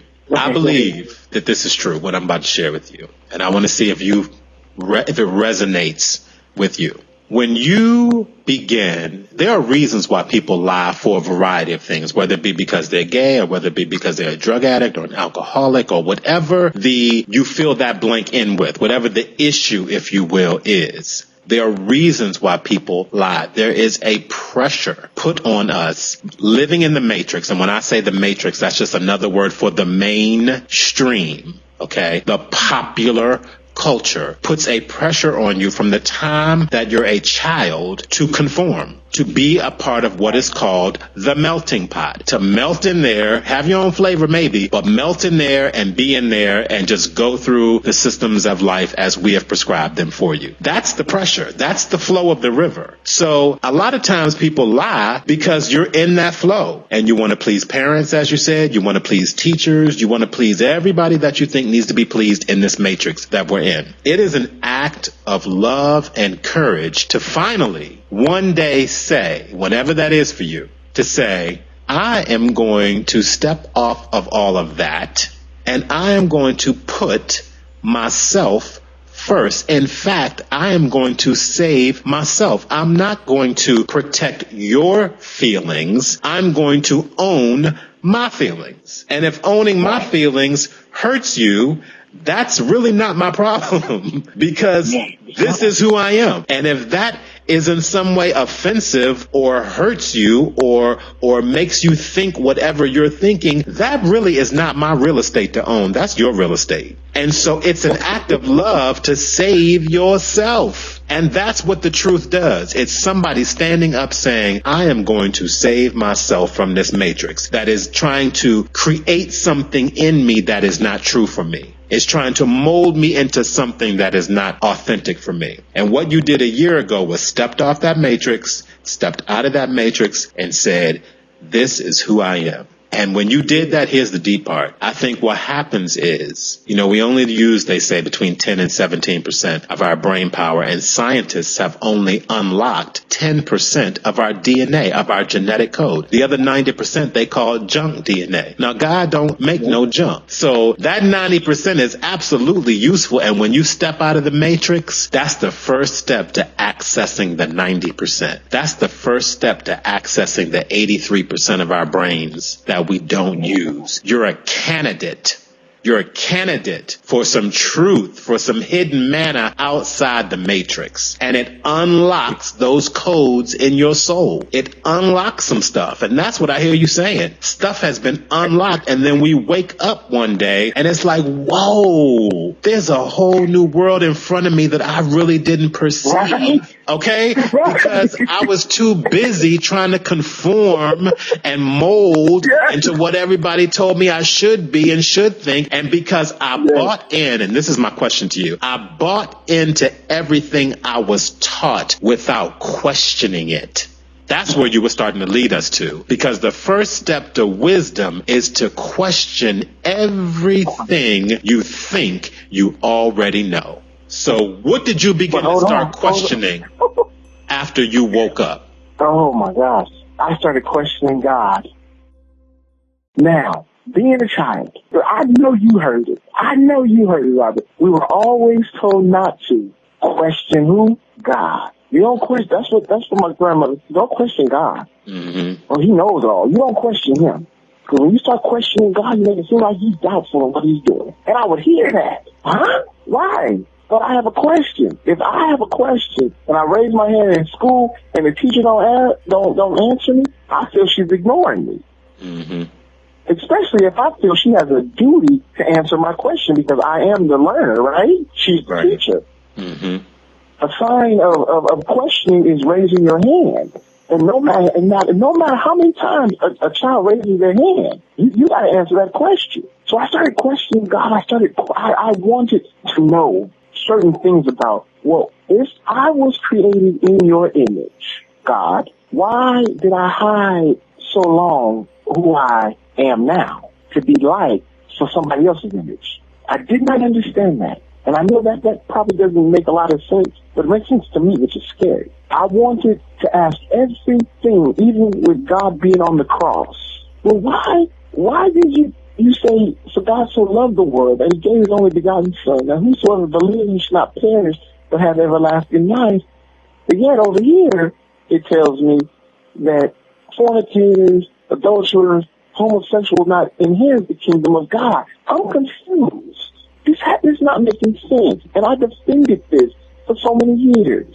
So what I mean defend means I preached this, something that I didn't even know. I did it because it was handed down.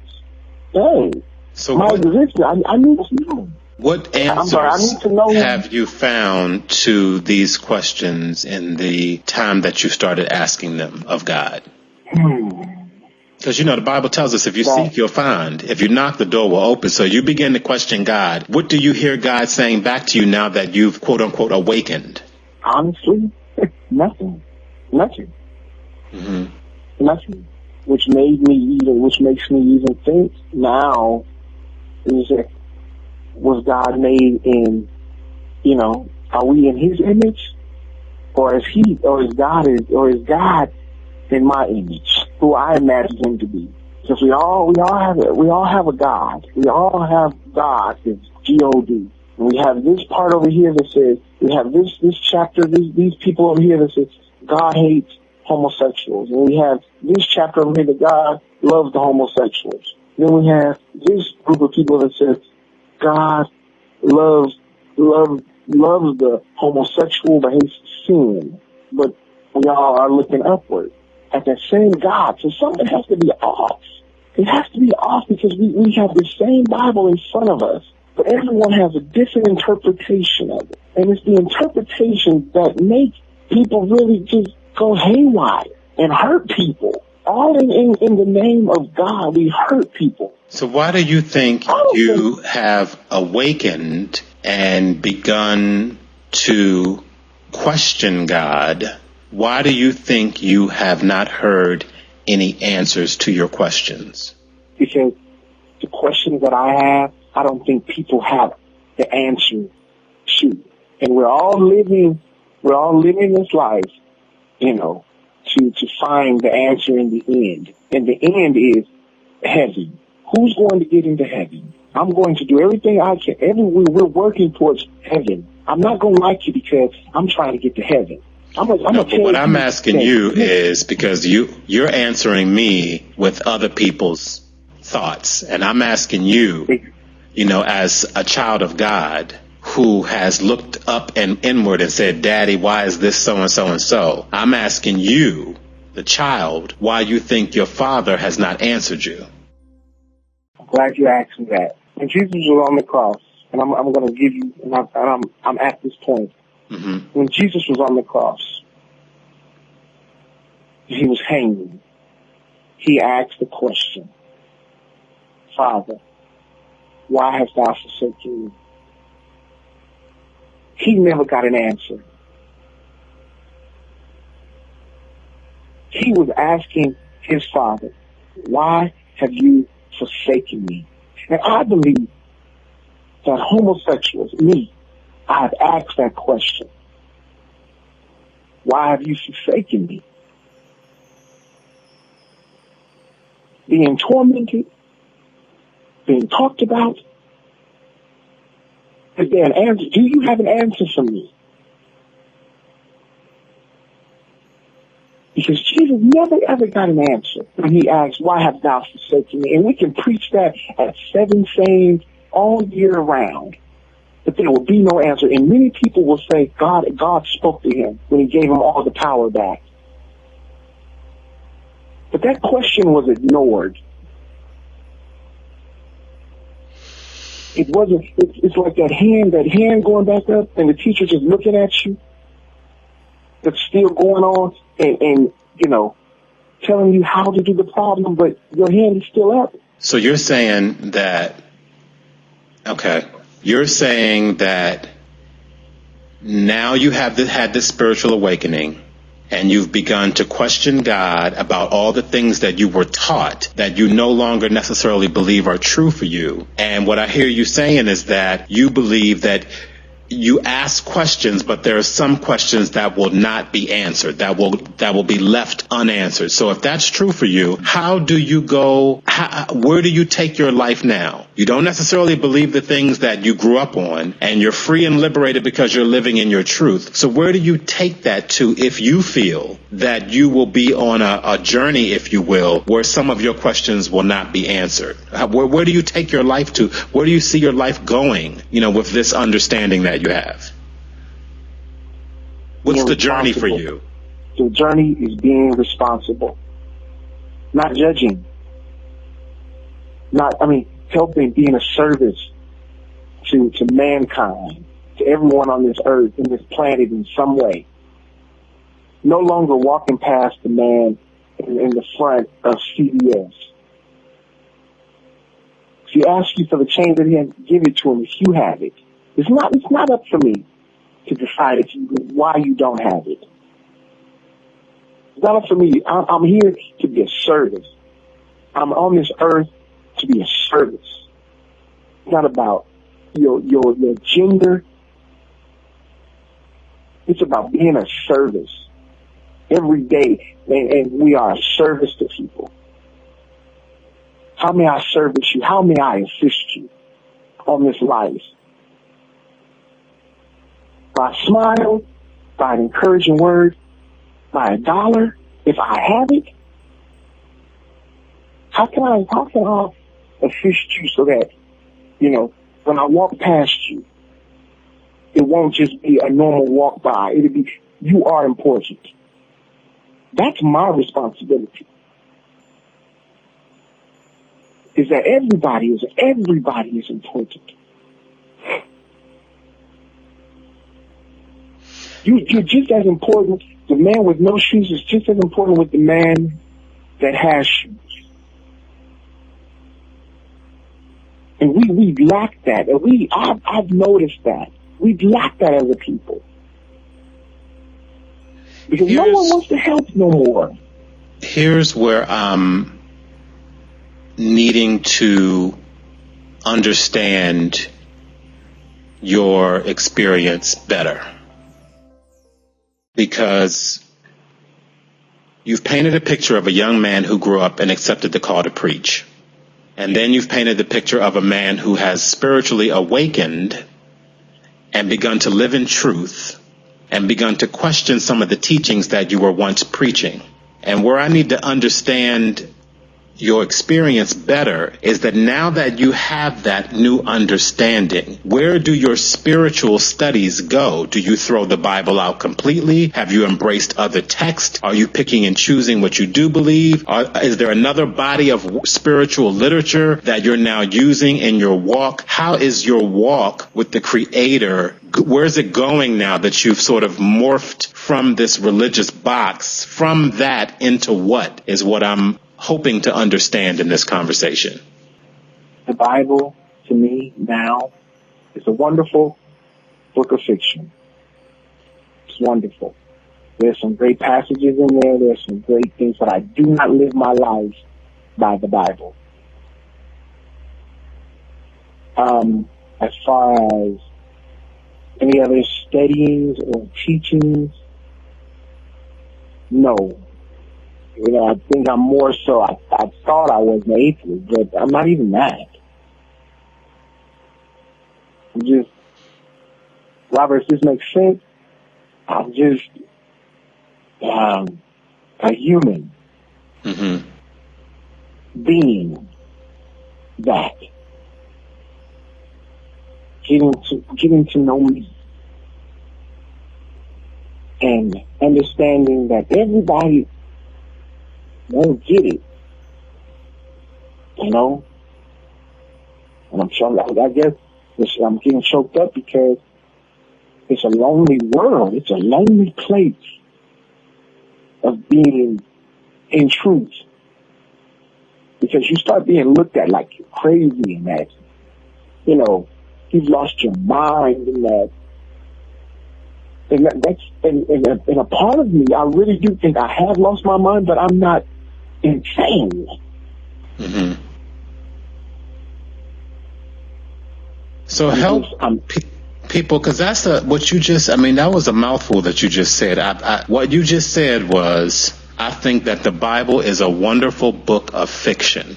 And so by the time we finish this conversation, I would like to be clear, and I would like everyone who's listening to be clear. And what exactly has happened in your life to go from preaching the gospel from the Bible to believing as you do today that the Bible is a wonderful book of fiction? Is what happened the fact that you were gay? Is that what you're saying? And now that you're out, you can get rid of all of these things that helped you to hate yourself? Is that what you're saying? That homosexuality has liberated you from all religious teaching and thinking altogether? Or if it's not that, what do you attribute that journey of going from preaching the Bible to believing that it is a wonderful book of fiction?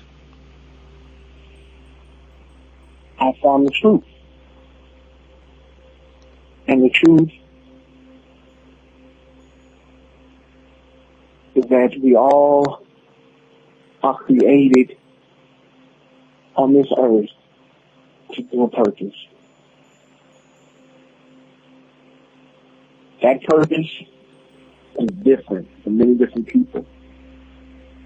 And that truth is different for many different people. And now, so for me to say that it's a book of fiction leaves me at the point of saying, Andrew, do you even believe in God? And do you believe and do you have a relationship with God? And my answer with do you have a relationship with God is no. And I'm going to tell you why. In order to have a relationship with God, for me, you have to be an honest person. To have a relationship with anybody, you should be honest. I wasn't honest for 33 years of my life to say that I could have a relationship with God. And now that I'm here at 34, it's up to me to determine everything that I've been taught as a child and to question everything now and get an answer for it. And until I find that answer to make me say, okay, I'm going to give religion another try, then I'll do it. But so far, the questions that I've asked have only gotten into arguments and people not liking me. So what do you see in the world outside? Do you see anything attractive to you outside, spiritually attractive to you outside of the world of religion, of being a Baptist or a Catholic or a Lutheran or an Episcopalian or whatever denomination or non-denomination you were? Do you see any spirituality, a spiritual path for you outside of that religion? Yes. What is that? Of course. Because what is that? I'm not even associated with that anymore. This path right here, the spirituality, is a spirituality of truth. Truth. That is where I'm at right now. Mm-hmm. I want truth, knowledge that I have to know. I'm going to research it now. Don't just tell me how to believe. I need to know why I need to believe this way. Okay, so I hear you. So if the Bible is a book of fiction for you now, and you're searching truth and you need to research things through, what body of work, where do you feel like your soul is gravitating you to get these answers? Where will you go to get them? How will this wisdom come to you? How will this truth get deeper for you? Through talking to people such as yourself, through talking to people with open minds, mm-hmm. that will help me to say, okay, never thought about it like that.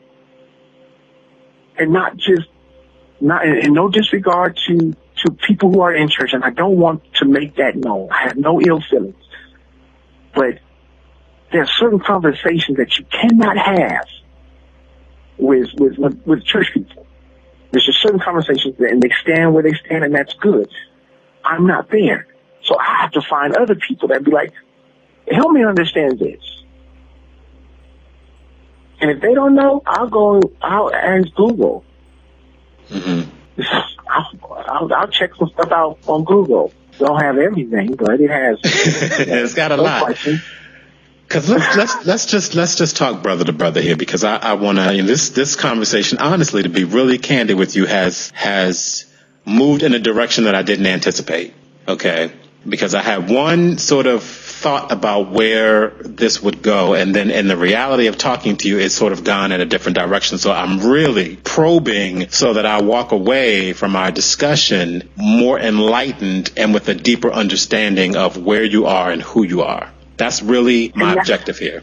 That's my goal. So I want to share. Appreciate that. Right. I want to share that with you. I want you to know that I want to walk away understanding you on a deeper level. And so what I kind of hear you saying is that this truth, this wonderful, beautiful truth that has liberated you so and brought so much light into your life has in effect moved you away from your understanding and ideas about God. And that's the part that's tripping me up, trying to figure out how that happens. In my life, and this is so unfair to talk about my life after making that statement, I don't in any way want to compare journeys. I just want to share with you, because the awakening that I've had has brought me deeper into the reality of how I perceive and experience God. So it just intrigues me that the truth, this beautiful thing called truth, and I believe God is the author of truth, would actually in effect serve to take you and move you away from your understanding of God. That's the part I really want to dig around in and try to have a deeper understanding about. Why do you feel like it's moving you away from God? Almost to the point where you had to question even if you're an atheist or not. So what is that about? Why do you think the truth has manifested in that way for you? Because everything has been a lie to me. Everything was a lie. But let me be aggressive. What do I mean? Everything was a lie. Let me be aggressive with you, and let's fight me back. But Andrew, people lied to you. God didn't lie to you. People lied to you. So why is God paying the price for what people did to you? Exactly. So why is God paying the price now for people who are homosexuals? Why is God paying the price right now that he cannot speak of on his own? He can't say with his own mouth. Everyone is taking this Bible and beating people upside the head with it. So but you're free from that. Not associated. But you're free from that now. Therefore, me being free from that, I choose not to even associate myself with it. With the whole Bible, with the whole God thing.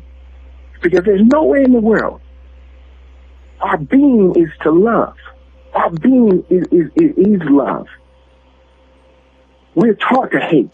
Okay, if that's true, I agree with you, because we covered that. If that's true, why do you now not love God? If love is the end all and be all, I'm trying to understand why this epiphany has moved you away from the love of God. That's what I'm trying to understand. Help me understand that. Now that you said that, let me break it down. Okay, break it down, I believe we are So you say that, why has it moved me away from God?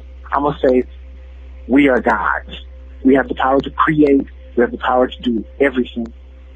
So it hasn't moved me away from the God in me, but it's moved me away from the God of religion. There.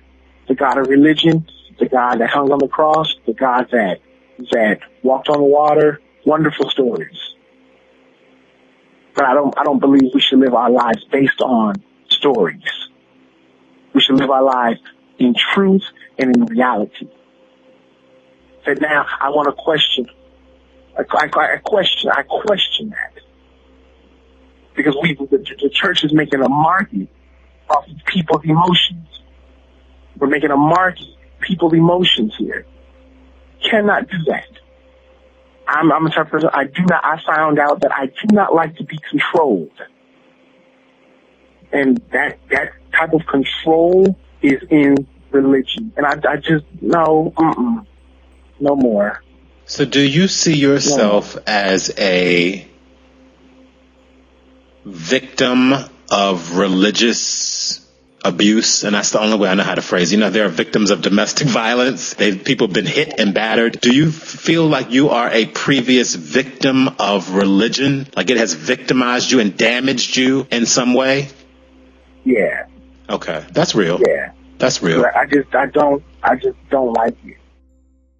Because I'm just trying to get a barometer. I'm putting the thermometer in your mouth and taking the temperature right now. Where do you think you are? Because it's really all this happened in the last year. On a scale from 1 to 10, where do you think you are in the healing process? 10 being completely healed, 1 being haven't even started healing. Where do you think you are in the healing process of healing from this religious victimization?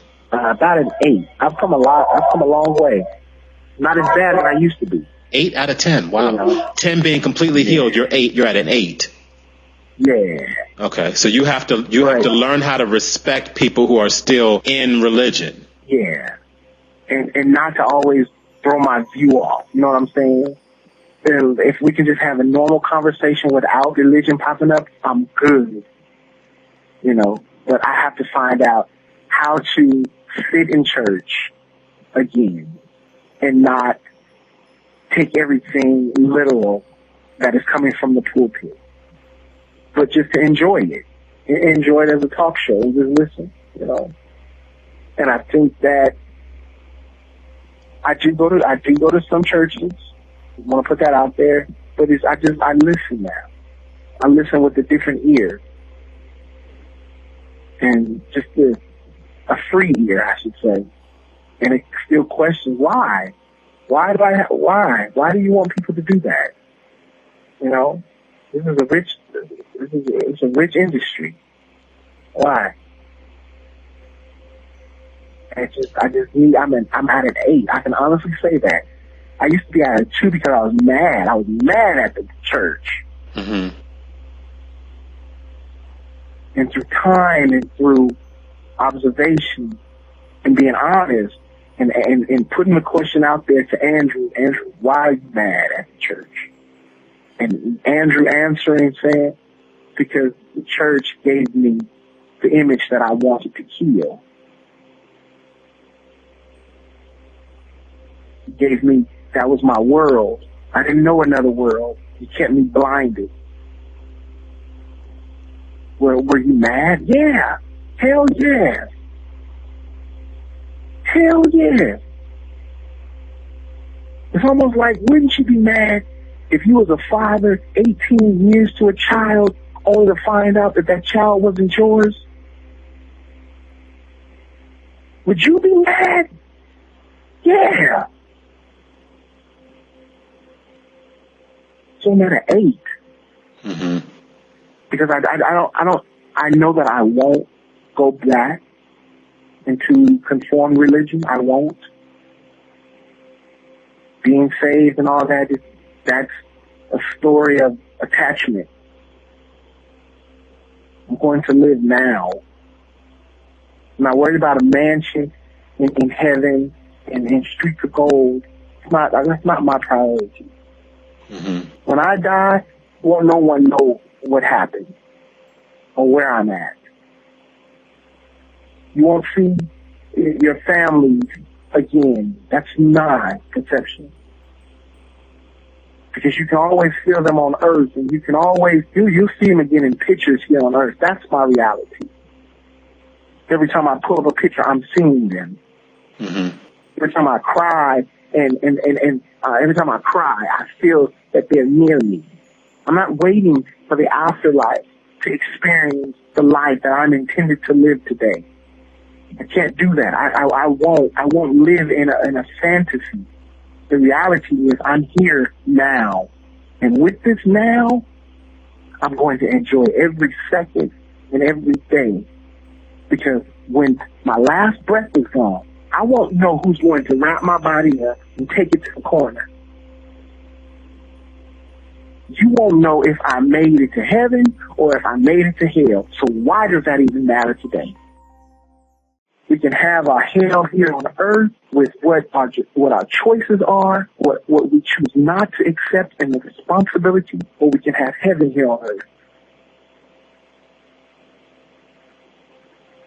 I refuse to die. I refuse to die now that I know the truth. And let's end here. So what is the truth that you know now?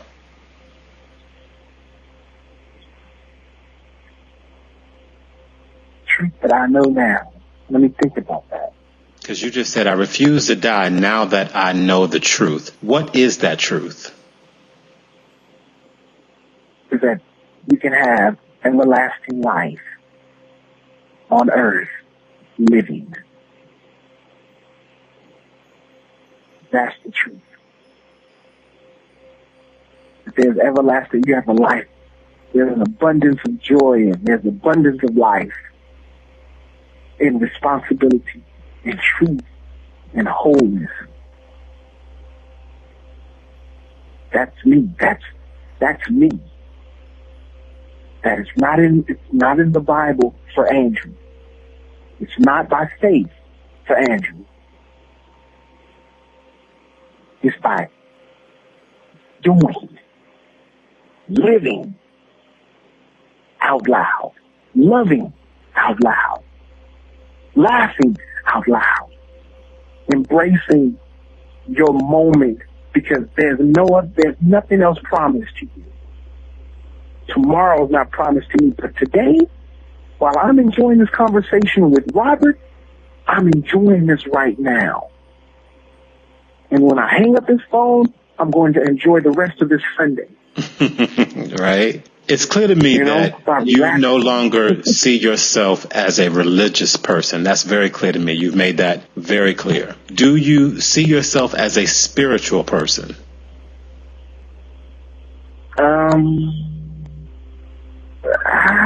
No. I just see myself as a human being. That's it. Living on earth. Mm-hmm. That's simple for me. That's simple right there. Without the attachment.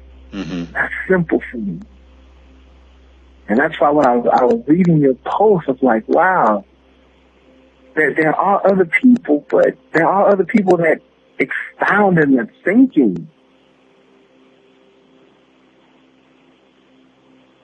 This would be a lonely place. It's so rewarding, though. Mm-hmm. So rewarding. I've lost friends. You know, dear friends that meant a lot to me. Right. And you lost them because they don't understand where you are. They don't agree with where you are. Why do you feel you have lost them? They don't understand. Okay. They don't want to take out the time to understand, I should say. I was reading something. Oh, crying. Steve Convey, I believe, said it. Conley. Mm-hmm. He said, people listen. People listen with the intent to reply. Mm-hmm. But not with the intent to understand. That's right, bro. And that's the truth. That continues. We have that pattern, you know. Mm-hmm. If we would just listen to people, just listen. If they try to tell you something, listen. Don't say what you think or what you believe. listen to them. Just listen. Just be a listening ear. Mm-hmm. No one wants to listen no more. Right. We all have our own beliefs. Why this and why, and this is how it should be done. But if you listen, you just might learn something. Mm-hmm. You may not accept what you learn, but it'll happen when you'll think about it as you're washing the dishes one day or while you're taking out the trash. And then you'll call me and you'll say, you know what, I was thinking about something that you said. I didn't get it then, but could you help me understand this part right here? Sure. And that opens a door for understanding. But you can't understand when you're so combative and you so full of the fire of the Holy Ghost. Right. You know? And just people, you can't have intelligent conversations no more without people getting mad at you. It's like, right. Can we talk? Can I ask you a question? I'm not going to disrespect you. But everybody don't believe like you, and that's okay. Mm-hmm. When you find that people, it's okay. But can we find a common ground to say, well, we're going to have some lunch today? Can we find that? So, Andrew, tell me what the emotions that I hear in your voice and the tears, tell me what that is for you right now. What are you feeling right now? I'm feeling, I guess it's hurt. Mm-hmm. Because I value good friendships. Mm-hmm. I'm loyal. It's hurt. Happiness at the same time. Because I guess a little bit of scared.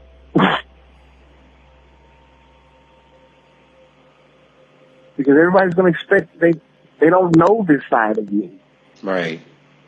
And I have to introduce myself. And that's the part. You got to get to know me now.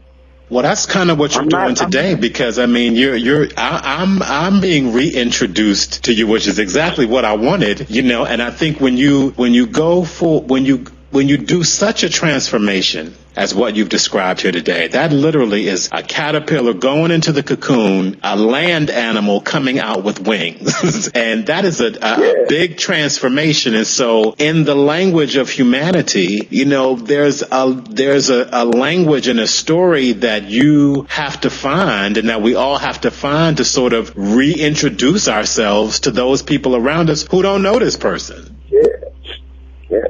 They don't know Andrew. You knew of him, but I'm getting to know me, you know.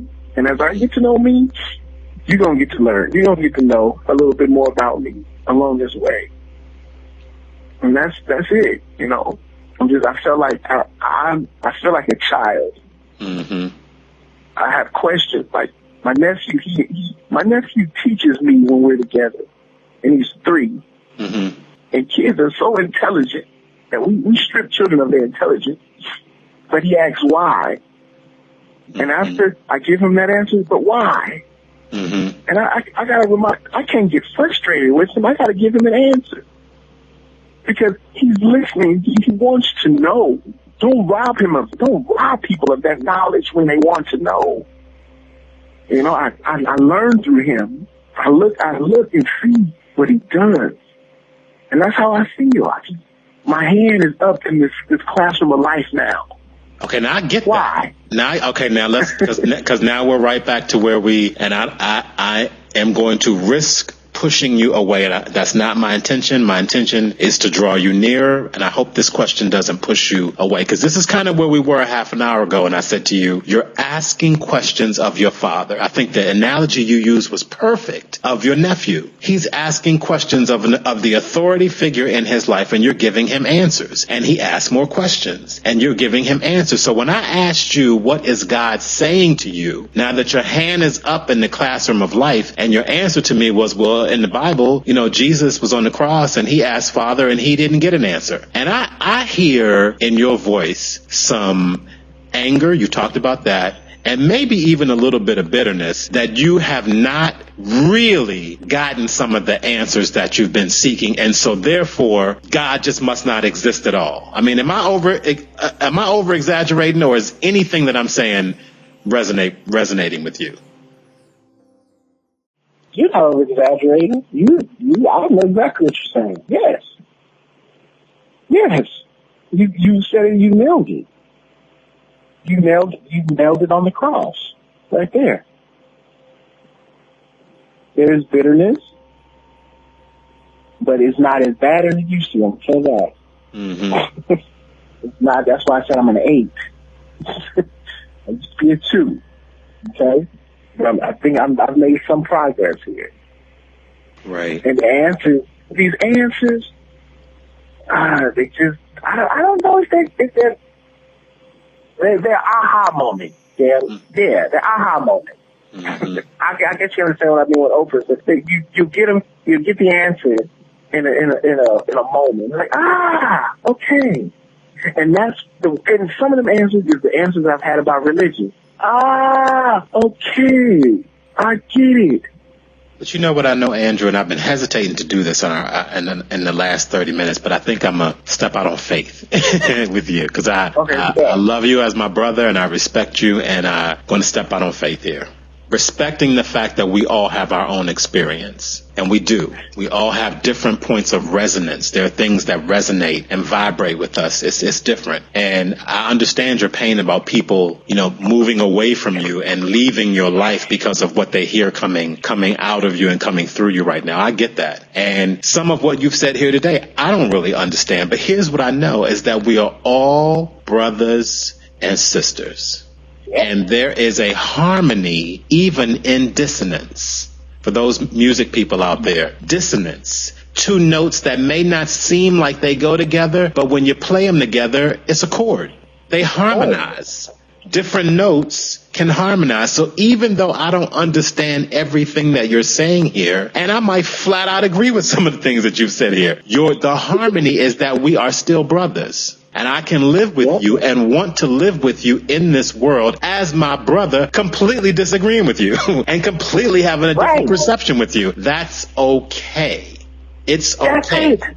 I'm not trying to convert you or recruit you, but I am trying to encourage you. And my encouragement today, and this is the part that I was hesitating to say that I'm going to step out on faith and say, my encouragement today to you and to everyone that's listening who feels like they've had an awakening and they're clear that they've been delivered from something, but they're not quite clear on what they've been delivered to.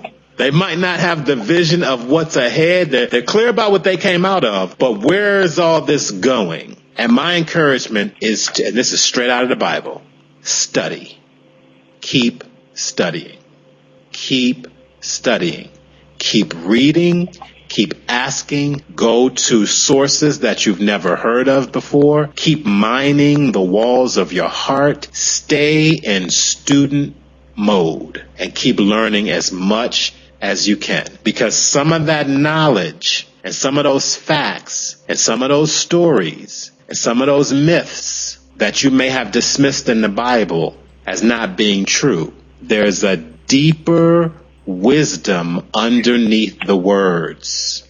There's a deeper wisdom inside the symbols, inside the imagery. There's a deeper truth. And my awakening has been the discovery of the wisdom underneath the words. Religion is the words. Religion is reading the words out of the Bible and interpreting the words literally. That's religion. It's a dogma. It's a doctrine.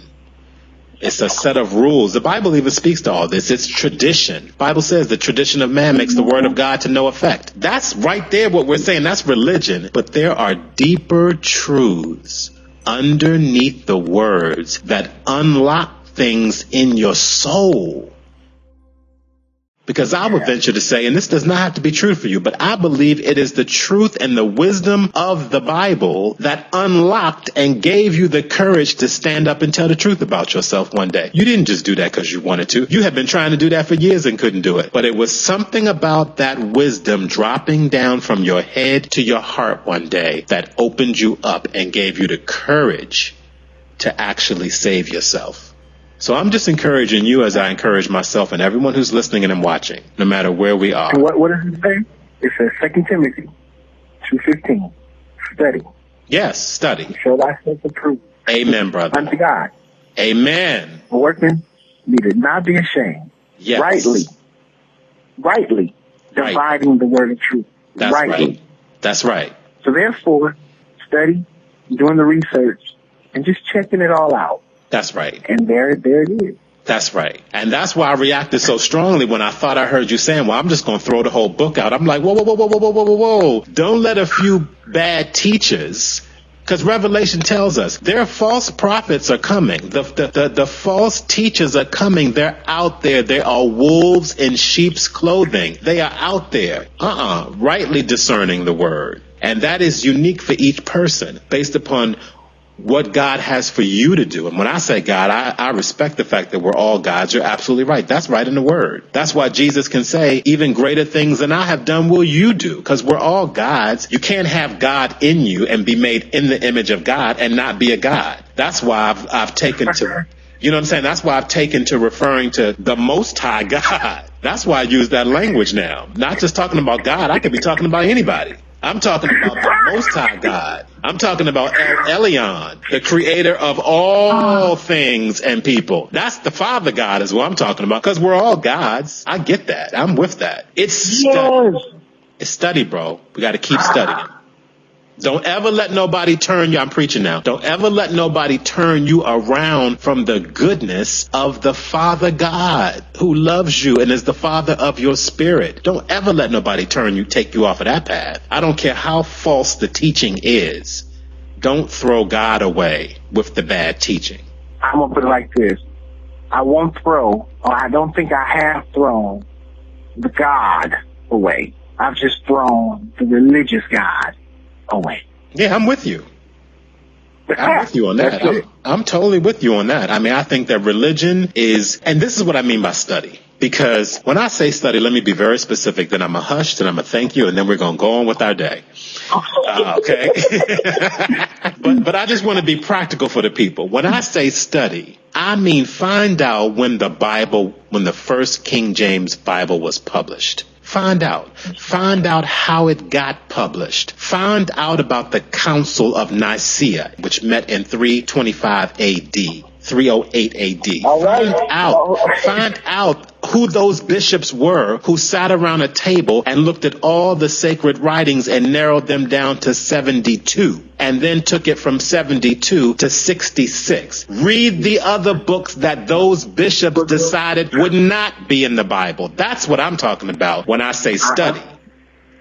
Get the information. There's so many other books out there. Find out about the Apocrypha. Find out about the books that mortal men decided should not be in the Bible. Read the book of Enoch. Read the book of Jubilees. Read the Gnostic Gospels. It will broaden, and I'm not talking about just you, Andrew. I'm talking about everybody who's listening to my voice. It will broaden your understanding of the scholarship that is available. Christians do not embrace that. Many Christians do not embrace those books. That's okay. That's religion. That's okay that they don't embrace that. Just because people don't embrace something doesn't mean that the truth is not alive and active and operating in you. Right. That's what I mean when I say study. We have to find out these things. We have to study. For the knowledge. For the knowledge first, and then for the wisdom. Right? Yes. My people perish for the lack of knowledge. Exactly. So what religion will do is it will keep you in a certain sphere of knowledge and information based upon what men have decided is important for you to know. If I'm a citizen of this earth, if I'm a citizen of this planet, and I'm a child of God, I can know all that there is to know, not what you've decided that I should know. My birthright is to know all that is available to know, not just what you have decided for me to know.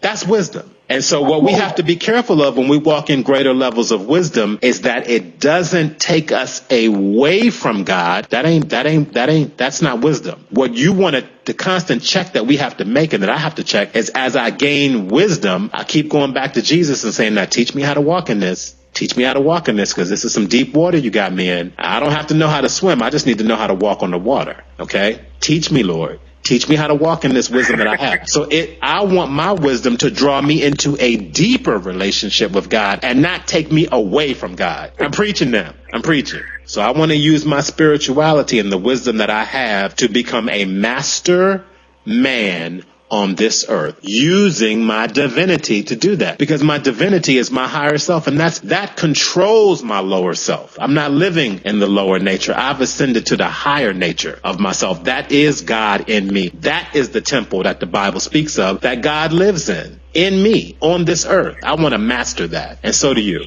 So we got to study. And there it is. All right, so what did we not talk about that you want to talk about? What did I not ask you that you want to share? How do you want to leave this conversation today, and what do you want to leave with the viewers and the listeners? I'm going to take from the words of Martin Sapp. I'm stronger, I'm wiser, I'm better. Mm-hmm. Much better. And that's it. That's where I'm at. That's where Andrew J. Anderson is at. And he's a happy man. And I'm still learning and still growing. And I'm still evolving. But I'm not there anymore. Mm-hmm. If you want to know where I'm at now, get to know me. Spend some time with me. And, hey, let's have salad or something. Even eating has changed for me. All that's changed. Everything changes. And I'm happy with the change and the transformation. And thank you, Robert. Thank you. Thank you for listening and, listening with your ear, and speaking and informing and enlightening, because you helped me, in just this conversation. So thank you. Thank you to the listeners that are listening right now. You're welcome. I mean, I'm your brother. You're my brother. And I'm always going to be here to listen. And God brought our paths together, and they will remain together for our journey. And whatever I can do to help, I'm here for that. And I appreciate you today. I'm glad that I got a chance to spend time with you today. You said get to know you. I got a chance to get to know you today. I'm privileged to get to know the awakened Andrew. Yes, the awakened Andrew. The awakened. Mm-hmm. I like that. The awakened Andrew. I like that. The awakened Andrew. I like that.